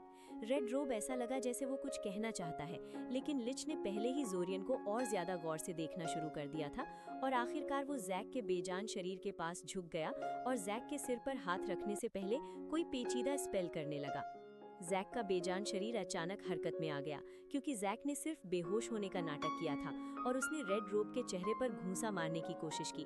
अफसोस, हालांकि जैक पूरी तरह बेहोश नहीं था, लेकिन वो अपनी सबसे अच्छी हालत में भी नहीं था और रेड रोब ने हमले को एक तरफ मोड़ दिया और जैक का सिर कई बार फर्श पर पटका जब तक कि वो ढीला नहीं पड़ गया और फिर उसने स्पेल को दोहराया। लिच खोखले अंदाज में हंसा। अब कौन बहुत ज्यादा सख्ती कर रहा है? तुम्हें पता है, तुम इस हरकत से उसकी खोपड़ी तोड़ सकते थे। जिंदा लोग कितनी नाजुक चीज होते हैं। अरीना, रेड रोब ने कुछ समय बाद कहा, मैं इस पर यकीन नहीं कर सकता। मैंने कभी नहीं सोचा था कि वो लानती कीड़े। कोई बात नहीं, मुझे जाना होगा। कुछ अधूरे कामों को निपटाने का समय आ गया है। अरीना कभी भी इसका हिस्सा नहीं थे, लिच ने शुरू किया, लेकिन रेड रोब पहले ही टेलीपोर्ट होकर चला गया। जब मैं बाद में उस बेवकूफ से मिलूंगा तो उसे मार दूंगा। वो अपनी उपयोगिता से ज्यादा मुसीबत है। वो कुछ पलों के बाद वापस जोरियन की ओर मुड़ा और उसके आसपास के लोग उससे दूर हटने लगे। मुझे उससे नफरत थी, तुम्हें पता है, लिच ने बातचीत के अंदाज में वैम्पायर गर्ल की सुलगती हुई अवशेषों की ओर इशारा करते हुए कहा। उसे लगता था कि वो बूढ़े क्वाटा चिचल से कहीं बेहतर है। उसने कहा कि मैं एक पुरानी निशानी, रेलिक था, जबकि वो मरे हुए जीवों की अगली नस्ल थी, या ऐसा ही कुछ कचरा। अब उसे देखो, एक होशियार छात्र ने उसे एक मामूली आग वाले स्पेल से मार दिया। फिर भी, हालांकि मुझे ये स्थिति मजेदार लग रही है, मैं तुम्हें ऐसे ही जाने नहीं दे सकता, समझे? वो काफी जरूरी थी, भले ही ये बात मुझे चुभती हो, और मैं बस घर वापस जाकर ये नहीं कह सकता, याद है जोल्टान हाउस की वो वारिस जिसके बारे में आपने मुझसे ख्याल रखने को कहा था? मैंने उसे एक तरह से खो दिया। ओह, जोल्टान हाउस का मुखिया इसके लिए कम से कम तुम्हारा सिर तो चाहेगा ही, अगर तुम्हारी आत्मा नहीं तो। धत तेरी, तो उसने आप किसी हाउस की वारिस को मार दिया। दूसरी ओर ये पुष्टि होना अच्छा था कि लिच क्वाटा चिचिल था। क्वाटा चिचिल मर्द था, है ना? वो अब लिच को इट कहना बंद कर सकता था। अब काश वो अपनी आत्मा को बचाकर यहाँ से निकल पाता। मुझे नहीं लगता कि तुम मुझे न पकड़ पाने का नाटक करने के लिए रिश्वत स्वीकार करोगे। जोरियन ने जितनी हिम्मत हो उतनी शांति से पूछा और कैल की दी हुई चांदी की डिस्क निकालकर लिच की ओर उछाल दी। शुक्र है, और हैरानी की बात यह है कि लिच ने बिल्कुल वैसा ही किया जैसा जोरियन ने उम्मीद की थी। उसने अपना हाथ बढ़ाया और हवा में ही सिक्के को लपक लिया। जोरियन ने अंदाजा लगाया था कि लिच उसे शील्ड या किसी चीज से एक तरफ हटाने के बजाय ऐसा ही करेगा, क्योंकि वो खुद को अजय समझता था और उसकी उन अजीब हड्डियों को देखकर ये गलत अंदाजा भी नहीं था। किसी भी मामले में जोरियन ने तुरंत उसे रोकने के लिए उसके पैरों के नीचे एक कम धमाके वाला एक्सप्लोजिव क्यूब फेंका और फिर अपनी ज्यादातर मैना को एक इंसिनरेशन बीम में झोंक दिया, जिसका निशाना सीधा उसकी छाती पर था। बीम स्पेल जोरियन के लिए लड़ाई वाले जादू का कोई आइडियल रूप नहीं थे। वे बहुत ज्यादा नुकसान पहुंचाते थे, लेकिन उनमें बहुत ज्यादा मैना खर्च होती थी, और अगर आप बीम को लगातार टारगेट पर न रख सके तो इसकी ज्यादातर ताकत आसपास की चीजों पर बर्बाद करना आसान था। और घबराए हुए आम नागरिकों से भरे इस कमरे में आसपास का अक्सर मतलब मासूम लोग होता था। हालांकि जोरियन जानता था कि उसे वैम्पायर गर्ल को जल्दी मारना होगा, क्योंकि वो बहुत तेज थी और उसकी तलवारें आसानी से फोर्स फील्ड्स को काट सकती थी, जिसका मतलब था कि जैसे ही वो उसके करीब आती उसका गला कट जाता। इसलिए उसे अपनी लिस्ट का सबसे ज्यादा नुकसान पहुंचाने वाला स्पेल इस्तेमाल करना पड़ा। शुक्र है वो धमाके से इतनी चकरा गई थी कि जोरियन को बीम को टारगेट पर रखने में कोई दिक्कत नहीं हुई, और वो जैक और कायरॉन के खिलाफ उसकी लड़ाई देखकर जानता था कि वो आग के प्रति कमजोर थी। उसने पूरे 5 सेकंड तक उस पर बीम टिकाए रखी, जिससे वो बुरी तरह जली हुई हड्डियों के ढांचे और राख के ढेर में बदल गई। अकोजा सदमे में लग रही थी, एक पागल मरे हुए जीव की अपनी ओर अचानक हुई लपक और उसे खत्म करने के इस क्रूर तरीके, दोनों को लेकर उसके आसपास के दूसरे छात्र उसे डर और हैरानी के मिले जुले भाव से देख रहे थे।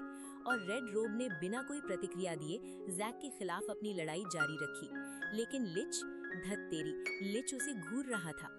दरअसल लिच ने वैम्पायर गर्ल की सुलगती हुई लाश पर एक नजर डाली और फिर अपनी खाली आंखों के गड्ढों को जोरियन की ओर टिका दिया। उसकी नजर ऐसी लग रही थी जैसे वो उसके आर पार देख रही हो। कायरॉन ने ध्यान भटकाने के उस पल का इस्तेमाल उन चमकती कोड़े जैसी चीजों में से एक और चलाने के लिए किया, जिसने वैम्पायर गर्ल के हाथ को कागज की तरह काट दिया था। लेकिन हटने के बजाय लिच ने बस अपने एक कंकाल जैसे हाथ से हवा में ही उस कोड़े को लपक लिया और उसकी उंगलियों की हड्डियां उस कटने वाली रोशनी के धागे पर बिना किसी बुरे असर के बंद हो गई, जैसा कि जोरियन देख सकता था, और उसे खींच लिया।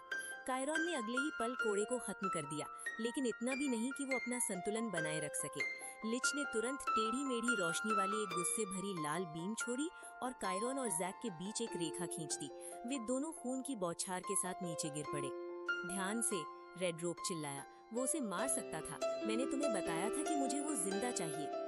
मैं इससे थक रहा हूँ, लिच ने जवाब दिया। वो तुम्हारे काम के लिए काफी जिंदा है और इस तरह वो कम हाथ पैर मारेगा।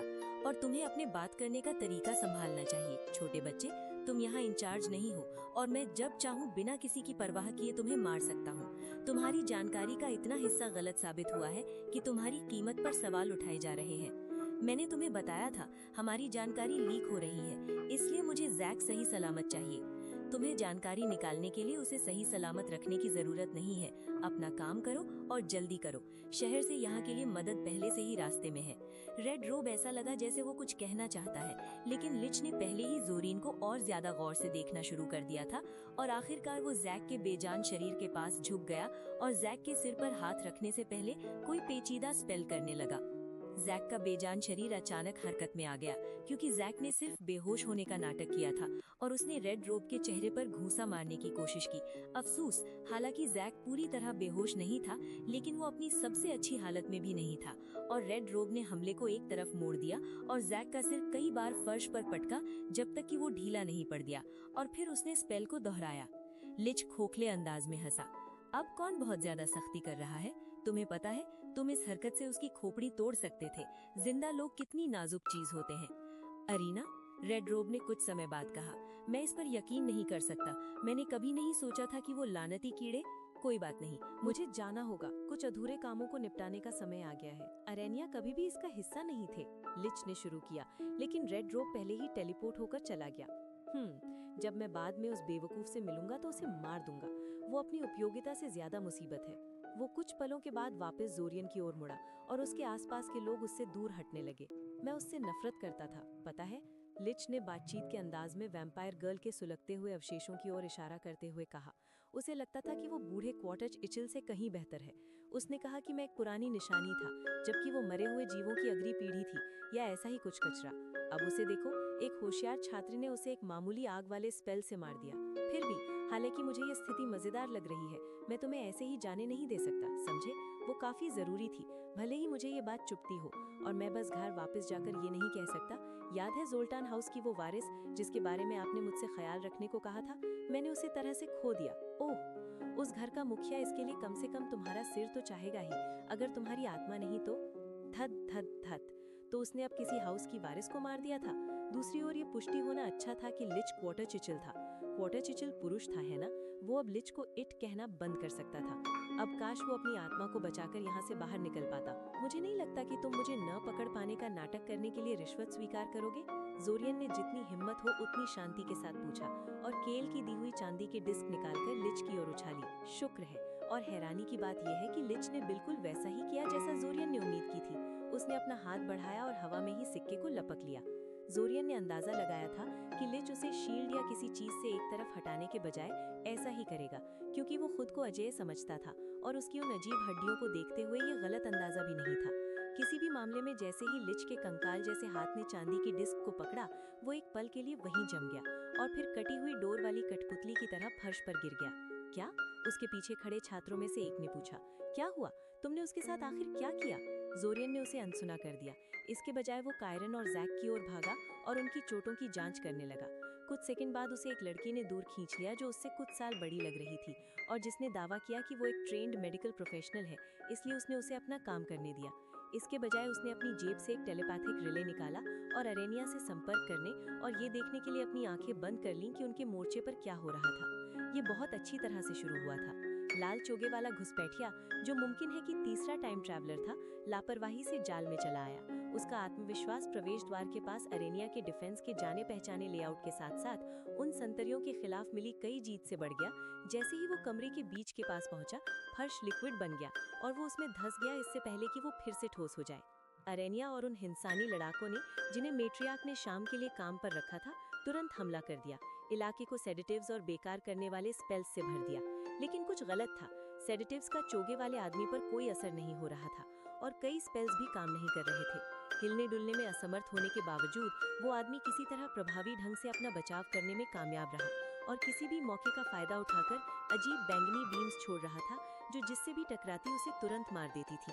उन्हें करने में समय लग रहा था और वो केवल एक ही दुश्मन को निशाना बना रही थी, इसलिए उनका नुकसान कम था, लेकिन ये फिर भी निराशाजनक था। आखिरकार बैंगनी रोशनी में से एक बीम ने एक हिंसानी लड़ाके को मारा और उसके साथियों ने हिम्मत खो दी और जवाब में चमकते भालों की बौछार कर दी, जो चोगे वाले आदमी की शील्ड को चीरते हुए उसकी छाती से टकराई। एक पल के लिए मेट्रियार्क को डर लगा कि उन्होंने उस आदमी को मार दिया है, जिससे उसकी सारी तैयारी और प्लानिंग बेकार हो गई। लेकिन हकीकत उससे कहीं बुरी निकली। खून और मांस की बौछार में फटने के बजाय चोगे वाला आदमी बस धुएं में बदल गया। जिस दुश्मन से वे लड़ रहे थे वो खुद तीसरा टाइम ट्रैवलर नहीं था।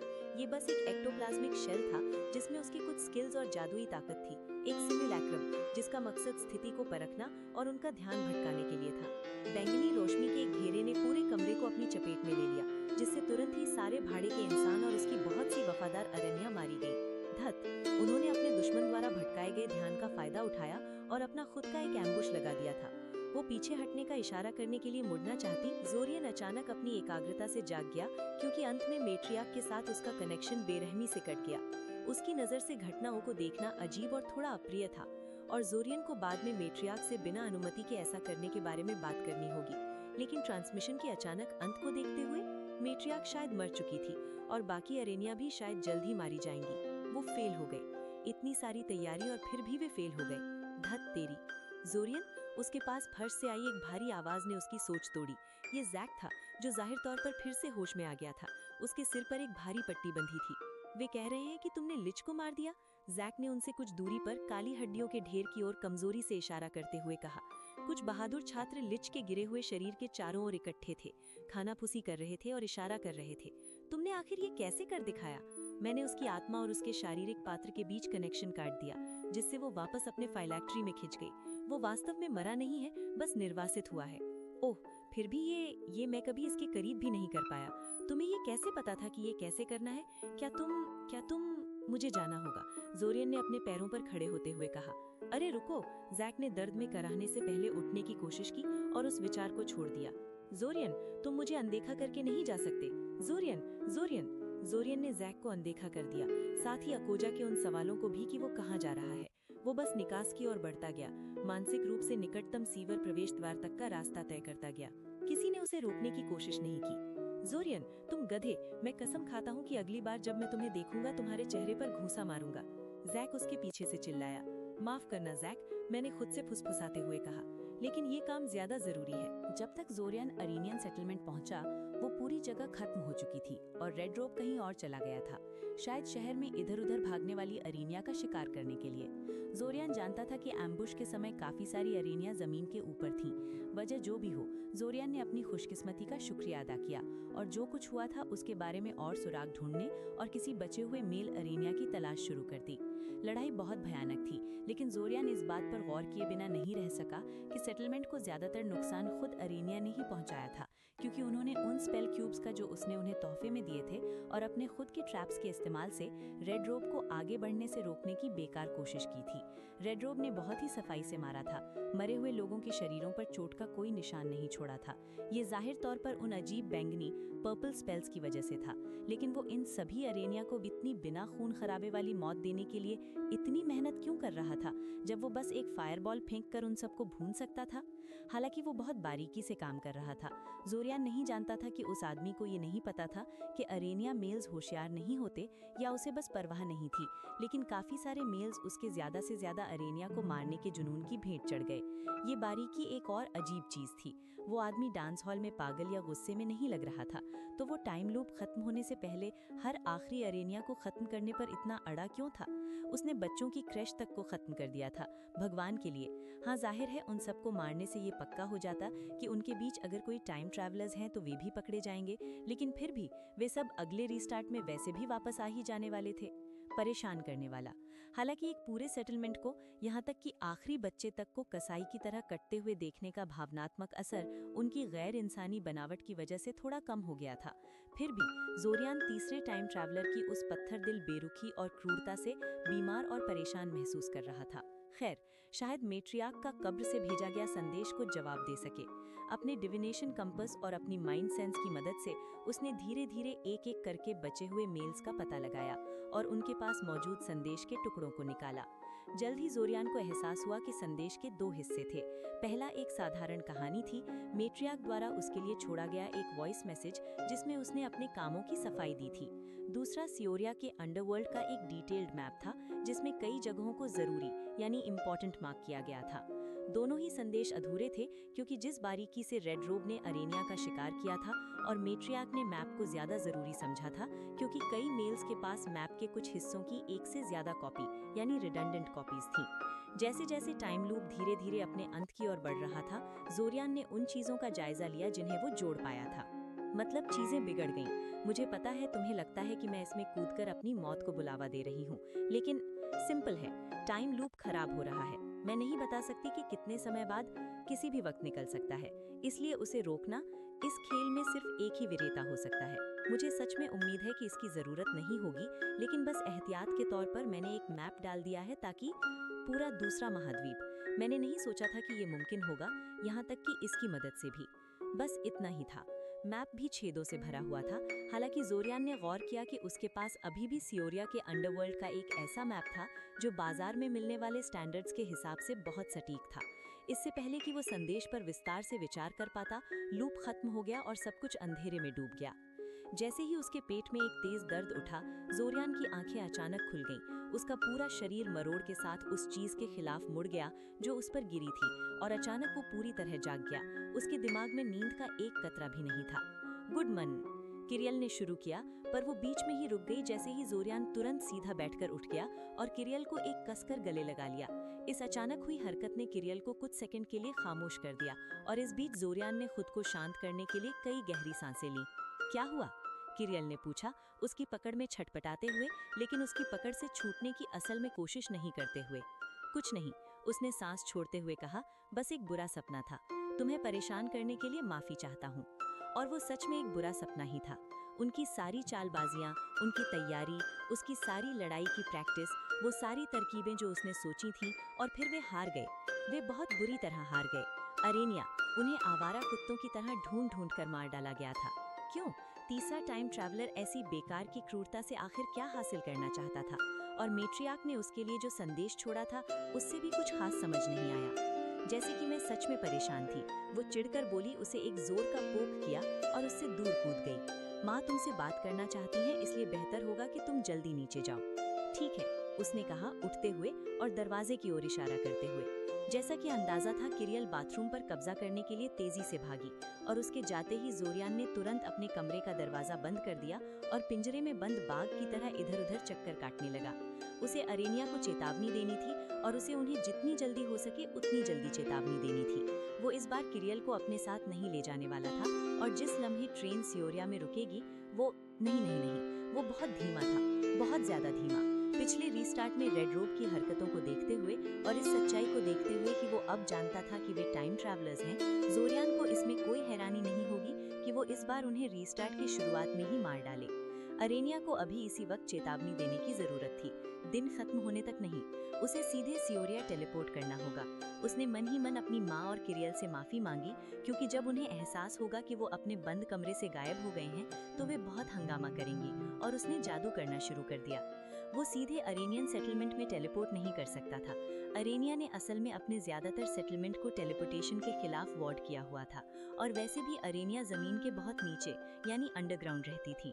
जमीन के नीचे टेलीपोर्ट करना एक बुरा आइडिया था। बीच में आने वाले पत्थर की भारी मात्रा और बढ़ते हुए एम्बियंट माना की वजह से होने वाले जादुई दखल के बीच, जो सियोरिया जैसे माना वेल पर और भी बुरा हो जाता था, बहुत ज्यादा चांस था कि वो खुद को ही मार डाले। जोरियान जितनी भी जल्दी में क्यों ना हो, टेलीपोर्टेशन एक्सीडेंट में खुद को मार लेना देर होने से कहीं बुरा था, और उसके पास बर्बाद करने के लिए माना भी नहीं था। सियोरिया के टेलीपोर्ट बीकन तक टेलीपोर्ट करना ही उस जैसे मामूली काबिलियत वाले मेज के लिए अपने आप में काफी मुश्किल होने वाला था। ज्यादातर मेज के बीच टेलीपोर्टेशन के खतरनाक होने की बदनामी थी। ऐसा इसलिए था क्योंकि बुनियादी तौर पर क्लासिकल टेलीपोर्टेशन स्पेल सिर्फ एक डायमेंशनलिज्म स्पेल नहीं था, इसमें डिविनेशन का एक बड़ा हिस्सा शामिल था, जो उस जगह के सटीक निर्देशांकों का पता लगाता था जहां जादू करने वाला पहुंचने की कोशिश कर रहा था। और अगर जादू करने वाला डिविनेशन को सेट करने में कोई गलती कर दे तो हर तरह की अजीब और अप्रिय चीजें हो सकती थी। फिर ये बात भी थी कि कुछ लोगों को ये बिल्कुल पसंद नहीं था कि लोग उनके घर और इलाके में टेलीपोर्ट करके आएं, और उन्होंने ऐसे वार्ड्स लगाए हुए थे जिनसे टेलीपोर्टेशन सिर्फ फेल ही नहीं होता था बल्कि बहुत बुरी तरह कैटास्ट्रोफिकली फेल होता था। ऐसे वार्ड्स अनकानूनी थे, लेकिन फिर भी एक खास तरह के लोग इनका इस्तेमाल करते थे। इसके अलावा टेलीपोर्टेशन यात्रा का एक सुरक्षित और सुविधाजनक तरीका था, जब तक कि आपकी मंजिल वार्ड्स के पीछे ना हो, जमीन के नीचे ना हो, या किसी ऐसी जगह ना हो जहां आपने कभी कदम न रखा हो। हाँ, खैर जो भी हो, मुद्दा ये था कि ये उसे कुछ ही पलों में सियोरिया पहुंचा सकता था। शुक्र है कि सियोरिया में शहर के अंदर एक टेलीपोर्ट रीडायरेक्शन पॉइंट था, जो मुसाफिरों को एक केंद्रीय स्थान पर भेजता था और साथ ही टेलीपोर्टेशन करने वाले मेज के लिए टेलीपोर्टेशन को आसान और कम माना वाला बना देता था। इसका मतलब ये था कि जोरियान अपनी ज्यादातर माना टेलीपोर्ट पर खर्च नहीं करने वाला था, जो कि एक बहुत अच्छी बात थी। उसका नजरिया एक अप्रिय तरीके से बदला। वो अभी भी उस स्पेल में इतना माहिर नहीं था कि इल्सा की तरह आसानी से जगह बदल सके, और अचानक वो सियोरिया के टेलीपोर्ट रीडायरेक्शन पॉइंट पर था। वो तुरंत शहर की ओर भागा और खुद को तैयार करने लगा। हालांकि उसका मन तुरंत डंजन में उतरने और अरेनिया को ढूंढने का था, लेकिन उसे पहले अपनी सुरक्षा के बारे में सोचना था। अरेनिया को किसी और रीस्टार्ट में बचाया जा सकता था, लेकिन अगर उसे तीसरे टाइम ट्रैवलर ने पकड़ लिया तो सब कुछ खत्म हो जाएगा। उसे आधे घंटे तक इंतजार करना होगा जब तक कि उसकी माना वापस न भर जाए, ताकि वो डंजन में उतरते समय सुरक्षित महसूस कर सके। इसलिए वो किसी दुकान की तलाश में निकल पड़ा ताकि कुछ सामान खरीद सके, क्योंकि खुद का सामान बनाने के लिए पर्याप्त समय नहीं था। खैर, सियोरिया में किसी जादुई दुकान को ढूंढना कोई बहुत मुश्किल काम नहीं था। बदकिस्मती से उसके जैसे किसी के लिए कानूनी तौर पर मिलने वाली स्पेल रॉड्स का उनका कलेक्शन बहुत ही मामूली था। उसने एक शील्डिंग ब्रेसलेट और एक रॉड ऑफ मैजिक मिसाइल्स खरीदी, लेकिन बाकी हर चीज के लिए परमिट्स की जरूरत थी जो उसके पास नहीं थे। मैं एक पागल कातिल की तरह नहीं लगना चाहता, लेकिन क्या आपके पास आपके कलेक्शन में कुछ ज्यादा जानलेवा नहीं है? बेशक, लेकिन मैं कानूनी मुसीबत में फंसे बिना उन्हें सच में आपको नहीं बेच सकता, है ना? दुकानदार ने एक चमकीली मुस्कान के साथ कहा। वो इस सवाल से बिल्कुल भी परेशान नहीं था। माफ कीजिए। फिर उसने उसे एक चालाकी नजर से देखा। लेकिन आप जानते हैं कि अगर आपको जानलेवा की चिंता है तो क्या मैं एक थोड़ा अपरंपरागत विकल्प दे सकता हूँ? उसने काउंटर के नीचे हाथ डाला और लकड़ी का एक सादा डिब्बा निकाला, उसे काउंटर पर रखा। बहुत शान से उसने डिब्बा खोला और उसके अंदर की चीजें जोरियान को दिखाईं। जोरियान ने कुछ सेकंड तक उसके अंदर की चीजों को घूर कर देखा और इस बारे में सोचा। ये अपरंपरागत तो था, लेकिन मैं इसे ले लूंगा, उसने कहा। उस आदमी ने उसे एक जानकार वाली मुस्कान दी और बिल लिखना शुरू कर दिया। उसे एहसास हो गया कि कुछ गलत है। जैसे ही वो सेंट्रीज द्वारा रोके बिना अरेनियन सेटलमेंट के करीब पहुंचा। उसे अब तक रोक लिया जाना चाहिए था, खासकर इसलिए क्योंकि उसने अपनी टेलीपैथिक प्रेजेंस को जानबूझकर इतना बढ़ा दिया था कि उसे आसानी से नोटिस किया जा सके। पर उसे टोकने कोई नहीं आया और किसी ने भी उसकी आवाज देने पर जवाब नहीं दिया। ये काफी डरावना, अननर्विंग था, और जैसे जैसे जोरियन अरेनिया सेटलमेंट के और करीब आता गया, उसके दिमाग में डर की एक लहर बैठने लगी। क्या उसे देर हो गई थी? पर वो यहाँ जितनी जल्दी मुमकिन हो सकता था उतनी जल्दी आया था। आखिरकार कुछ मिनटों बाद उसे एक अरेनिया मिली और उसके 30 सेकंड बाद एक और। दोनों मरी हुई थी। जोरियन को कोई फिजिकल नुकसान, फिजिकल डैमेज नहीं दिखा, ना तो मरी हुई अरेनिया पर और न ही आसपास के माहौल में, और उसे भारी जादू, हेवी स्पेल वर्क का कोई जादुई निशान भी नहीं मिला। ये डरावने तरीके से पिछले रीस्टार्ट में हुए रेड रोब के हमले के बाद जैसा लग रहा था। उसने तुरंत रुककर खुद पर 3 अलग-अलग प्रोटेक्टिव स्पेल्स डाले, साधारण डिविनेशन को रोकने के लिए नॉन डिटेक्शन, नजरों से बचने के लिए इनविजिबिलिटी और अपनी नेचुरल स्पेल रेजिस्टेंस को बढ़ाने के लिए एक्सपेल। वो नहीं जानता था कि वे बैंगनी स्पेल्स क्या थे, पर वे साधारण हमलों के बजाय सीधे असर करने वाले स्पेल्स लग रहे थे, इसलिए स्पेल रेजिस्टेंस को उनके खिलाफ काम करना चाहिए था। आखिरकार उसने एक सस्ता स्कार्फ निकाला जो उसने इसी मकसद से सतह पर खरीदा था और अपनी पहचान छिपाने के लिए उसे अपने सिर पर लपेट लिया। वो अभी अदृश्य था, हाँ, पर जादू करते ही वो टूटने वाला था और उस पर पूरी तरह भरोसा नहीं किया जा सकता था। फिर वो और सावधानी से सेटलमेंट के अंदर बढ़ा। ये कब्रिस्तान था। वो जहाँ भी देखता वहाँ मरी हुई अरेनिया थी, शांत और स्थिर, पैर अंदर की ओर मुड़े हुए और शीशे जैसी काली आंखें बिना किसी खास चीज को घूर रही थी। डरावनी बात यह थी कि उसे कहीं भी संघर्ष का कोई निशान नहीं मिला, कोई जादुई नुकसान नहीं, कोई बचा हुआ मैना या लाशों के ढेर नहीं जहां उन्होंने किसी तंग रास्ते पर हमलावर को रोकने की कोशिश की हो। असल में ज्यादातर अरेनिया बस किसी मामूली काम के बीच में ही मरकर गिर गई थी, जैसे चूहे की लाश को खाना या जाले से कोई मूर्ति बनाना। क्या हुआ था ये समझने की 30 मिनट की कोशिश के बाद जोरियन इस नतीजे पर पहुंचने ही वाला था कि तीसरे टाइम ट्रैवलर ने किसी बड़े इलाके पर असर करने वाला कोई अनुष्ठान किया होगा जिसने उसकी उन बैंगनी किरणों के असर को दोहराया और सेटलमेंट की हर अरेनिया को एक ही पल में मार दिया, इससे पहले कि उन्हें पता चले कि क्या हो रहा है। समस्या ये थी कि हर अरेनिया नहीं मरी थी। कुछ मेल्स और स्पेल से बच गए थे जिसने सभी फीमेल्स और लगभग आधे मेल्स को खत्म कर दिया था, और उनका स्पेल के असर के समय बस सेटलमेंट से बाहर होना सही वजह नहीं लग रही थी, क्योंकि जिन गार्ड्स के पास से वो सेटलमेंट के रास्ते में गुजरा था वो भी मरे हुए थे और वे सेटलमेंट से काफी दूर थे। कई मेल्स को पकड़ने और उनमें दिमाग को खंगालने के बाद उसे कुछ महसूस होने लगा। जिन भी मेल्स को उसने पकड़ा था वे उसे जाने पहचाने लगे थे। उसने पिछले रीस्टार्ट में उनके दिमाग को खंगाला था जब वो उनके जरिए मैट्रियार्क का संदेश ले रहा था। नहीं, ये मुमकिन नहीं था। अरेनिया तो टाइम ट्रैवलर्स नहीं थी, तो फिर एक चमक के साथ आती सरसराहट की आवाज ने उसके पीछे कहीं एक जादुई पोर्टल खुलने का संकेत दिया और वो तुरंत आने वाले का सामना करने के लिए मुड़ा। उम्मीद थी कि वो जैक होगा, और बेशक वो तीसरा टाइम ट्रैवलर ही था। पूरे 2 सेकंड तक दोनों जादूगर खामोश खड़े एक दूसरे को हैरानी से घूर रहे थे। तीसरा टाइम ट्रैवलर बिल्कुल उसी हुलिये में था जो उसने पिछले रीस्टार्ट में इस्तेमाल किया था, एक खून जैसा लाल चोगा जिसने उसके शरीर के हर हिस्से को ढक रखा था, और वो किसी तरह के प्रोटेक्टिव स्पेल से घिरा हुआ था जिसने हुड के नीचे उसके चेहरे को अंधेरे की एक खाली और बिना किसी नैन नक्शों वाले हिस्से जैसा बना दिया था। जोरियन तकनीकी तौर से अदृश्य था और दूसरे जादूगर को उसे नहीं देखना चाहिए था, पर जिस तरह से दूसरा जादूगर सीधे उसे देख रहा था वो समझ गया कि उस स्पेल का दूसरे जादूगर पर कोई असर नहीं हो रहा था। ये पल तब टूटा जब रेड रोब ने एक तेज और मंझे हुए अंदाज में एक स्पेल रॉड निकाली और जोरियन पर 5 जादुई मिसाइलों की बौछार कर दी। अचानक हुए हमले से हैरान जोरियन अपने शील्डिंग ब्रेसलेट से उस वार को झेलने के अलावा और कुछ न कर सका। शुक्र है कि शील्ड टिकी रही, पर वो जानता था कि वो उस आदमी के खिलाफ कोई लड़ाई नहीं जीत सकता था जिसने जैक को हरा दिया था। वो उन दोनों के बीच गुफा के फर्श पर एक डिसइंटीग्रेशन स्पेल चलाने में कामयाब रहा, जिससे हवा में धूल के बादल छा गए और उसे लड़ाई से निकलने का मौका मिल गया। वो भागा, वो ज्यादा दूर नहीं जा पाया। तुम खुद को डिविनेशन से बचा रहे हो, रेड रोब ने अपनी बदली हुई आवाज में कहा।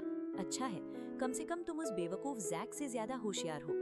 क्या तुम यकीन कर सकते हो कि टाइम लूप में इन दशकों के बाद भी उसने अभी तक खुद को मामूली से लोकेटर स्पेल से छिपाना नहीं सीखा? दूसरी ओर तुम टाइम लूप में कब से हो?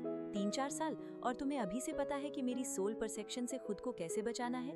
जोरियन ने कुछ नहीं कहा, उस दरार में और गहराई तक धंसने की कोशिश करते हुए उस आदमी से पीछा छुड़ाने का तरीका सोचने लगा। ये खुशकिस्मती थी कि केल ने उसे सोल साइड से बचने का तरीका सिखाया था, क्योंकि रेड रोब सचाला एक नेक्रोमैंसर था। वो बस खुशकिस्मत था कि उसने समझ लिया कि वो आदमी उसे कैसे देख पा रहा था, वरना वो अब तक मर चुका होता। अगर तुम सोच रहे हो तो वो हमेशा के लिए मर चुकी है, रेड रोब ने आगे कहा।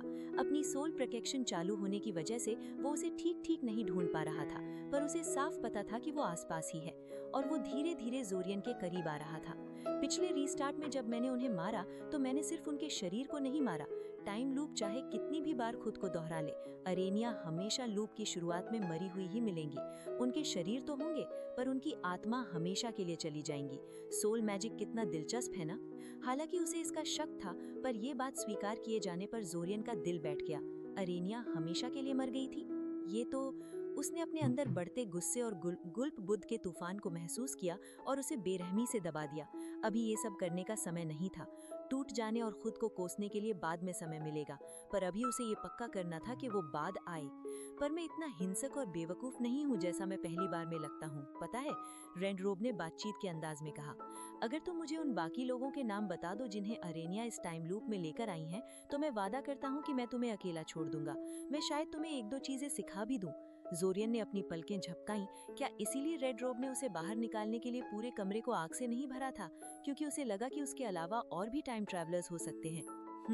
पीछे मुड़कर देखें तो ये एक सही नतीजा लग रहा था। आखिरकार मेट्रियार्क ने जैक से ऐसा ही दावा किया था। अचानक रेड रोब आगे बढ़ा और उसने उसकी शर्ट पकड़कर उसे खींच लिया।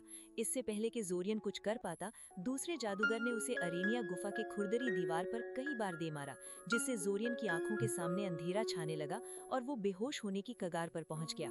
उसने आजाद होने की कोशिश की, पर वो शारीरिक ताकत के मामले में कभी खास नहीं था और रेड रोब की ताकत बिल्कुल सुपर ह्यूमन थी और उसके कद और शरीर के हिसाब से कहीं ज्यादा थी। अरेनिया इस टाइम लूप में और कितने लोगों को लेकर आई हैं? रेड रोब ने डरावने अंदाज में कहा, तमीज और दोस्ती का सारा नाटक छोड़ते हुए। कोई और शायद झूठ बोलने की कोशिश करता, पर जोरियन जानता था कि चुप रहना ही सबसे अच्छा है। किसी बयान को उसके छिपे हुए मतलब और सच्चाई के लिए परखा जा सकता था। आप खामोशी का मतलब नहीं निकाल सकते थे। ओह ठीक है, तुम्हारी मर्जी, रेड रोब ने एक ड्रामेटिक आह भरते हुए कहा। लगता है मुझे ये तुम्हारे दिमाग से वैसे ही बाहर निकालना पड़ेगा जैसे मैंने जैक के साथ किया। उन घमंडी कीड़ों ने तुमसे जो भी कहा हो, सिर्फ अरेनिया माइंड मैजिक के काबिल नहीं है। जोरियन ने महसूस किया कि दूसरा जादूगर उसके दिमाग से जुड़ने की कोशिश कर रहा है, पर उसने तुरंत समझ लिया कि ये कोशिश बहुत ही कच्ची और मामूली थी। जोरियन उससे बेहतर था और वो ये जानता था। अपने दुश्मन की इस गलती को बेकार न जाने देते हुए उसने तुरंत उस कनेक्शन पर पकड़ बनाई और रेड रोब के टेलीपैथिक अटैक के चीथड़े उड़ा दिए और पलटकर उसके दिमाग पर हमला कर दिया। ये जानते हुए कि उसे बारीकी से हमले करने का कोई तजुर्बा नहीं था, उसने बस रेड रोब के दिमाग पर एक बिना किसी दिशा वाली टेलीपैथिक चीख से वार किया। रेड रोब पीछे की ओर झटका खा गया और कनेक्शन तोड़ने की कोशिश करने लगा। जब वो नाकाम रहा तो वो अपनी स्पेल रॉड की ओर बढ़ा, पर जोरियन ने उसके हाथ में मरोड़ पैदा कर दी और वो तुरंत उसकी उंगलियों से फिसलकर गुफा के फर्श पर गिर गई। कुछ सेकंड्स के बाद जोरियन को एहसास हुआ कि हालांकि टेलीपैथिक लड़ाई की बात आने पर दूसरा जादूगर उसका मुकाबला नहीं कर सकता था, पर वो बेबस भी था। वो रेड रोब को मानसिक रूप से नहीं हरा सकता था और जैसे ही उसका ध्यान भटका, दूसरा जादूगर कनेक्शन तोड़ देता और असली दुनिया में उसे मारकर कचरा बना देता। उसने रेड रोब के अंगों पर काबू पाने की कोशिश की कि वो उसे छोड़ दे और वो भाग सके, पर हाथ मजबूती से उसकी गर्दन पर लिपटा रहा। तो ठीक है फिर। जोरियन ने अपनी बेल्ट तक हाथ पहुंचाया और वो रिवॉल्वर निकाल ली जो उसने दुकानदार से खरीदी थी और एकदम करीब से पूरी की पूरी व्हील रेड रोब के ऊपर खाली कर दी। जैसे ही बंदूक चली उसका ध्यान भटक गया। उसकी आवाज ने उसे चौंका दिया था, पर जैसे ही पहली दो गोलियां रेड रोब की छाती पर लगी, उसने तुरंत जोरियन को छोड़ दिया और जल्दी में अपने चारों ओर एक शील्ड खड़ी कर दी। आखिरी 4 गोलियां उस जादुई दीवार प्लेन ऑफ फोर्स से टकराकर बेकार हो गईं, पर नुकसान तो हो चुका था क्योंकि पहली 2 गोलियां बिल्कुल सही जगह लगी थी, दूसरे जादूगर के चोगे की सुरक्षा को चीरते हुए और खून बहाते हुए। जोरियन ने इसके बाद के मौके का फायदा उठाकर भागने का फैसला किया, उम्मीद करते हुए कि रेड रोब के ताज़ा जख्म उसे पीछा करने से रोकेंगे। पीछे से कदमों की आवाज न आना ये बता रहा था कि वो सही था। एक डिसइंटीग्रेशन बीम जो उसके सिर के पास से बाल बाल बची, उसने ये बता दिया कि उसका दुश्मन अभी लड़ाई से बाहर नहीं हुआ था। तुमने मुझे गोली मार दी, पीछे से रेड रोब की आवाज पागलों की तरह चिल्लाई। किस तरह का जादूगर गोली का इस्तेमाल करता है? जोरियन ने इसका कोई जवाब देना जरूरी नहीं समझा और भागता रहा। अपने पास मौजूद बमों को, इकलौते सामान को जिसे उसने यहाँ नीचे आने से पहले बनाने की जहमत उठाई थी, को चालू करने और खुद को मार डालने का ख्याल मन में आया, पर उसे एहसास हुआ कि वो एक बहुत ही बुरा आइडिया था। उसका दुश्मन एक नेक्रोमैंसर था। खुदकुशी उसे रेड रोब से किसी भी तरह नहीं बचाने वाली थी। ऐसा नहीं था कि उसके मरने पर टाइम लूप खुद रीसेट हो जाएगा, वो सिर्फ जैक के लिए होता था। नहीं, उसे खुद को इस तरह मारने का रास्ता ढूंढना था कि रेड रोब बाद में उसका शरीर न पा सके। एक पल के लिए अपना दिमाग दौड़ाने के बाद जोरियन ने मेट्रियार्क द्वारा छोड़े गए अंडरवर्ल्ड के मैप को देखा और कुछ ढूंढने लगा। मिल गया। वो टनल एक लंबी खड़ी सुरंग की ओर जाती थी जो एक बहुत बड़ी अंडरग्राउंड झील पर खत्म होती थी, जिस पर खतरनाक लिखा था। इसका शायद मतलब ये था कि वहाँ कोई चीज रहती थी जो पानी में कदम रखने वाले किसी भी इंसान को खाने के लिए तैयार थी। रेड रोब के पहुंचने से बहुत पहले ही शायद उसका शरीर खा लिया जाता। वो अपनी मंजिल की ओर तेज रफ्तार से निकल पड़ा। उसने अगले 2 स्पेल्स को बाल बाल बचाया। रेड रोब लगातार उसके पीछे लगा हुआ था और अपने जख्मों से उतना मजबूर नहीं लग रहा था जितना उसे होना चाहिए था। उसने उसे छाती में गोली मारी थी भगवान के लिए 2 बार। उसने खुद को इतनी हिम्मत देने के लिए आखिर अपने साथ क्या किया था? कोई प्रतिबंधित अनुष्ठान शायद? रेड रोब का सब्र आखिरकार जवाब दे गया और उसने पूरी गैलरी को नीली बिजली के बवंडर से भर दिया, जिसने तुरंत जोरियन की मांसपेशियों को जकड़ दिया और उसके सारे विचारों को दर्द के समुद्र में डुबो दिया।